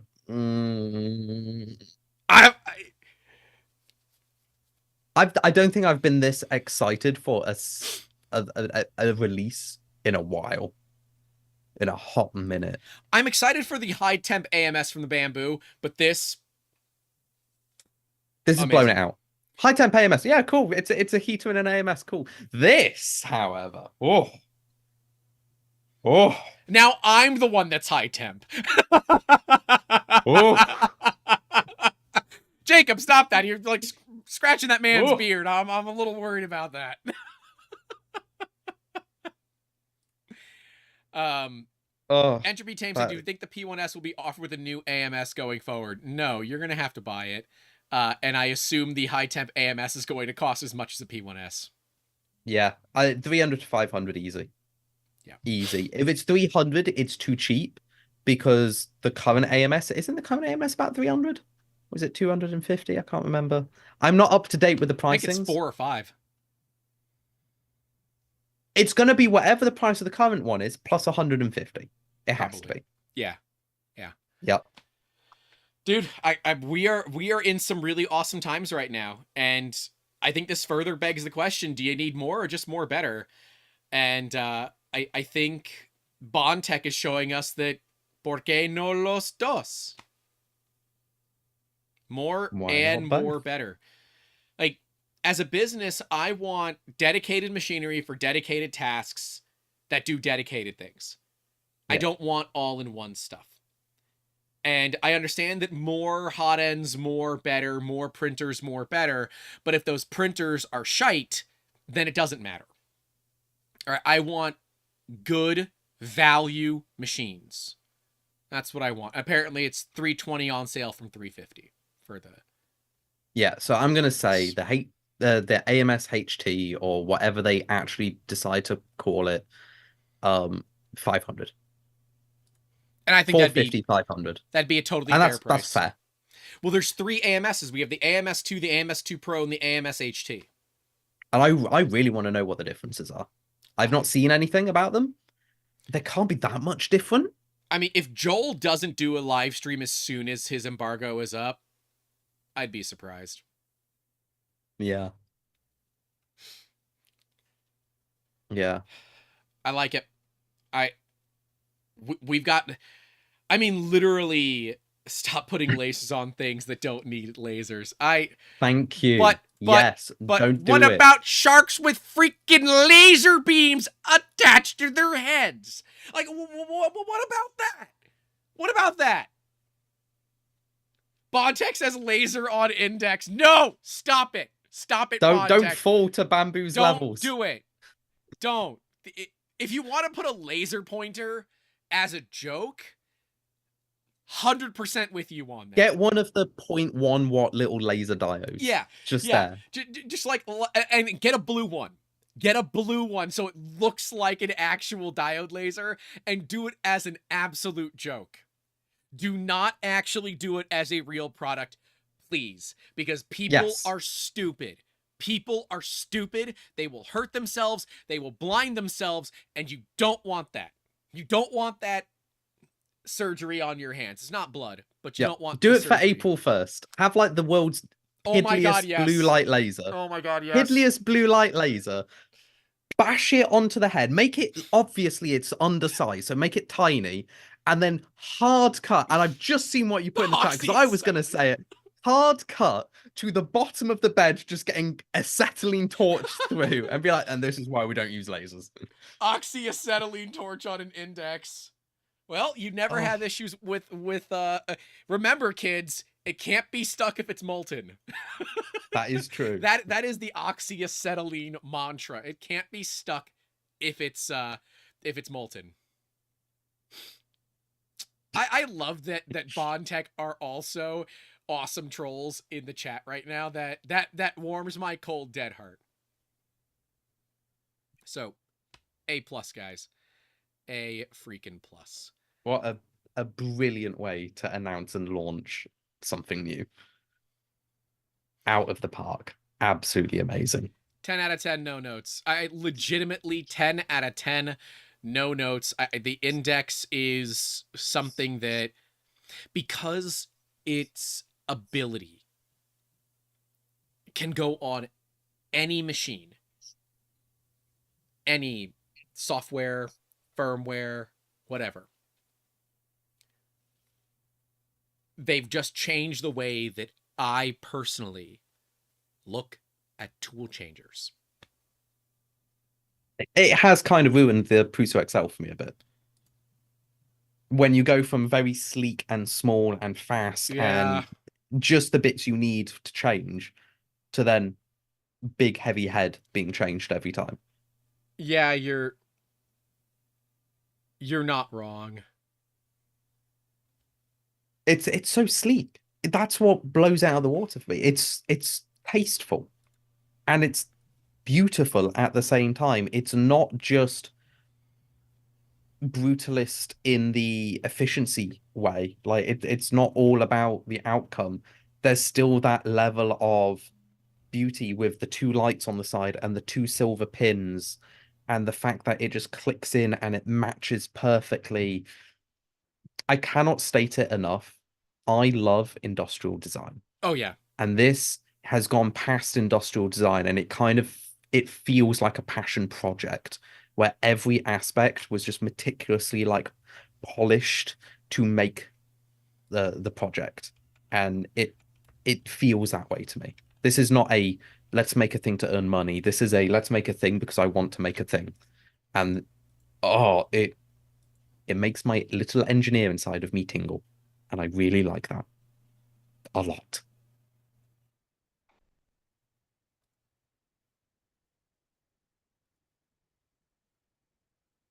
Any final thoughts on this one, boss man? Not really, no. How many times do I have to just be like, oh, like, there's only so many times I can do that. But yeah, I love it. I want to see more. I can't wait for more to be announced and released as time goes on. I will be joining their Discord. If anyone is interested, I'm already in Bondtech it. do have a Discord. Make sure you join. I'm I already will in be it. doing that after this stream. Expect more, at least from us, getting involved with it because holy shit, I want to slap that on my machines, let alone anything else that I've got. You know what's It funny is is cool. so far the Index Discord hasn't seen our stream yet. Probably for the better. We could have doubled our stream numbers had they known that we were doing this. Especially when we showed off the things that nobody else has seen before. Uh No, super cool. Yeah, Honestly, Bondtech, epic. you guys have an open invitation if you would like to come on, talk about it. My recommendation would be kind of after everything is public about about Index and, you know, prices, machine compatibility, that kind of thing. Come on and talk about it. We are going to ask hard questions. Just be ready for that. But that's kind of our jobs. Yeah, like totally. By all means, please. You have an open invitation. So yeah, Yep. absolutely. Closer to release or even the weekend after release. Christopher Elliott asking, didn't Bondtech say the index should work on Marlin? They didn't say that. What they did say was that it is firmware agnostic almost. They didn't Yes, say it was designed for a specific firmware. correct. So take that what you will. It might not. There's no confirmation. I would assume it might. Um, Obviously it's currently running on Clipper, so you might need either Clipper or RepRap firmware to make it work. But I don't see why you shouldn't be able to bodge it to work. It looks well designed enough that it doesn't need stupid Python scripts to get running because they did announce there's no Python scripts. So Which yeah, means I no don't have to issues. learn Python, which makes it so much better to me. To be fair, Python, it's easy. You can learn it Duff, in a day. Duff, why did you delete Christopher Elliott's message? Hmm. Duff, stop. Duff, I think you hit the wrong mess. I think you hit the wrong button. Uh, sorry about that. Yeah. All right. Uh, Pocket we mod. can't end it Yeah. now though. We can't end the stream now. There's something we have to do. Have you forgotten? They're not here. What do you mean they're not here? Nepo's not here. They've arrived. You got your candies too? They've arrived. Yeah. Nepo's not in the What? stream. Ah, I didn't check. Let's I plan also it. got them. Let's plan it for the first. And then Okay. it'll be part of our 50,000 subscriber You know stream. how tempting these are? Just sitting Dude, here. I feel you. Mine are right here. Okay? I understand. Oh. Jonathan said I'm scared of snakes, so I don't want to do Python. If you're in the Discord, you saw there was a snake that was inside of my fender well on my car and decided to poke his head out while I was driving. That's adorable. He was so adorable. I rushed home because we have a black snake that lives around the house, and I love him so much because he deals with the field mice. And I didn't know if that was him, so I didn't go grocery shopping. So I rushed home to help Mr. Snake Friend because we love the snake friends. Snakes are good. Love the snakes. Yeah. Yeah. But yes, I sorry. think that's it. I remembered, but I want to book it for when we can get the people that gave these to me to be available Which is on fair. the stream too. Which is fair. Yeah. Now we should have been smart and asked them to be available today, but neither of us thought of that. Specifically, I did not think of that, so my fault. My bad. I'm actually so excited to try them. Yeah, They've been sat there for a my week. mouth is watering right now. Just I want you to know. But all right, stay for the giveaway, but we're going to sign off here. Thank you all for coming out. This has been another solid over 3-hour show. And you and I, we could keep going. Like, if we don't cut ourselves We've got off. loads to talk about. I have to go because my mower guy's already here. Thankfully, it is the husband of Amber's best friend, who we've been hanging out a fair bit, so he's in the backyard working on the mower. So don't worry, I'm sure there'll be mower content in the Discord coming soon. But Jacob, why don't you take us out on this one? Oh god, the one time I don't have the little tagline. All right, I'll do it. You want me to do it? You do it. You do it. All right. I've not internalized it yet. That's okay. It eventually flows through you like the hate for normal people. This has been episode 219 of the Making Awesome podcast. Is it do you need more or just better? Thank you all for coming out. Stay safe out there. Don't forget to call others. Don't forget to leave a like and get subscribed. And don't forget to still hang out with us for after we end the recording to get some free filament from Printed Solid. And as always, Jacob, say it. It's gone. I've forgotten it. Keep making awesome. I don't work well on pressure. I was even following in my head. The moment you did that, I was like, I'm ready to say it. I don't want to do it too early. And then it went. I get it. Can't do it. I'm awful at this. This is why you guys stay along, so you get to see me suffer. All right. The recording is done. Oh. Let's give away 2 more rolls, and I need to remember because I have not actually done any of the rolls for March yet, and I feel like an absolute piece of garbage for this. So I feel bad. Sorry. Stay hydrated. Yeah, I don't I try not to drink during streams because I'm the person that will absolutely spill on themselves. I've done that before. Yeah. I knowing me, I will spill everything down. I risked it today by having lunch just before I came onto stream. And I have this lovely, nice, skin-colored shirt, which 100% would get stained the moment I do anything. Guaranteed. Absolutely guaranteed. Let me just make sure. Chat, since you're all here, what do you think of the glasses? Because unfortunately, I have broken my nice research around ones. And I'm not sure what I think about them yet. I think they look a bit too corporate. Not sure. So you're going to have to give me some feedback on that. Why can't I find this person's name in my list? Somebody asking for ASMR Jacob. Oh, no. The problem is, if you need ASMR Jacob, you have to pay $10 higher on the Patreon. so then you can listen to ASMR Jacob a lot more. Can I pay And $10 make not sure to you're listen to subscribed. it? No, you have to pay a lot more for that. Shit. I know. $10 higher on the Patreon gains access to me, ASMR, whenever you want, as long as it's whenever I want. Consent is important. Oh, there Until they it's are. I not. finally found them. Oh yeah. Going DH, are you in the chat still?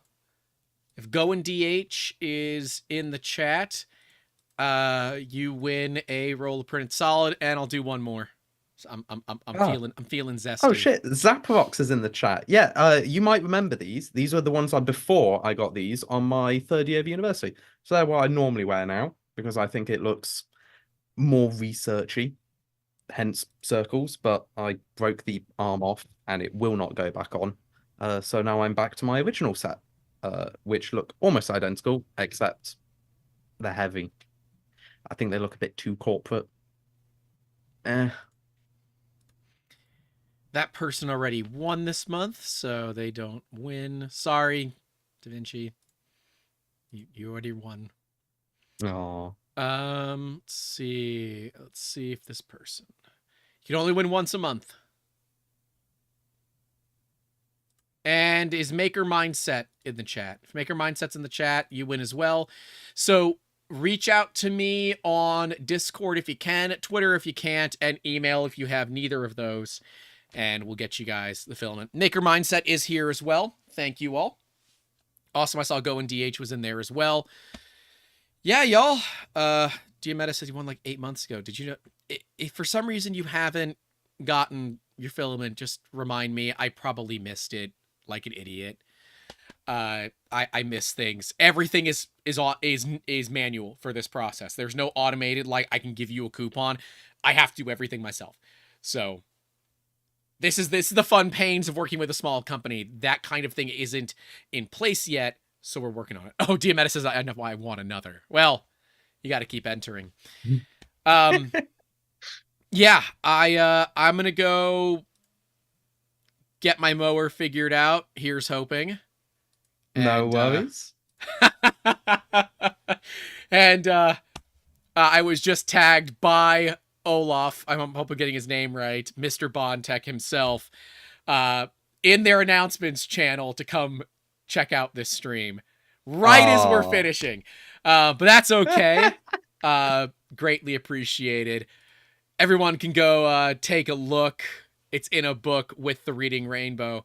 And I will say, I'll put in their chat. We started about the 1 hour, 10-minute deep. If all they want to do is hear about the index and not the Bamboo H2D. Yeah. So. And if you've only just joined and you want to go back, it's going to be several hours of me just going, pretty much. Pretty much.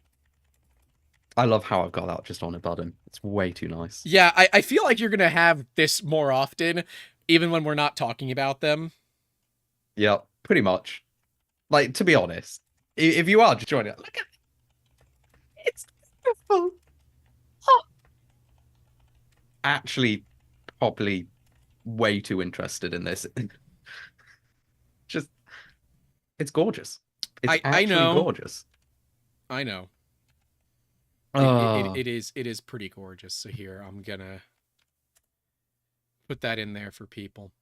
But all right, y'all. Anything else that you want us to mention? I mean, it's up to y'all. We can chat for a couple more minutes. Somebody says I look like Zach Friedman. That's an insult to Zach. He looks so much better than me. People been like, "Oh, you're copying Zach with your intro." It's like, no, alliteration is not copying Zach. Just because Zach is really good at scripting. Zach is really good at scripting. Honestly, I would love to have one of those little things, like the heads-up displays, but I could not put it on. They're super cool. I really want I can't pull one. I think I have either, a picture, which I will put in the Discord, where I had an industrial version of that, an actual like head mount one, but it goes underneath, straight out of Aliens. Looked amazing. Completely useless. Could not use it at all because you had this exceedingly small sweet spot where you had to look at it just right and you couldn't see anything. It was the equivalent of a 2-inch screen, which meant it was useless. But it looks really neat. Go and DH says that Zach uses AI for that. I don't think he does. And I've spent a fair bit of time with Zach and his wife and all that. I don't think he does. I do. I absolutely. I found I have a really good script written for ChatGPT to help me get alliterations. Oh, listen to the Next Layer podcast. Oh, I guess he does. Okay, well. Oh well, I was wrong. I had no idea. But yes, yeah, he has the whole video on how he built the Optagon. That thing is Yeah. insane. The amount of work that It's Zach so put cool. into it, and to use it as a teleprompter, just like so good. It fits the vibe perfectly, and I does. wish more companies made more like that. I don't want these stupid smart glasses that look like regular glasses, and they're just like, oh yes, your Twitter feed says this. I don't care about that.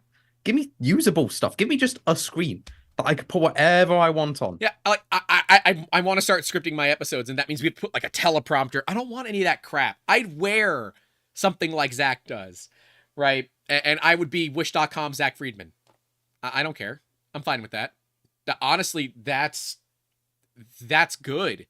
I take that as a compliment. Anyways, I gotta go because I gotta go, see what's going on with the mower and go hang out with peeps. So, and Amber B just walked in. So, we'll see you all later. Take care. Don't do anything stupid, and if you do, film it. I don't know. See y'all later. Take care. Toodaloo, guys. Bye.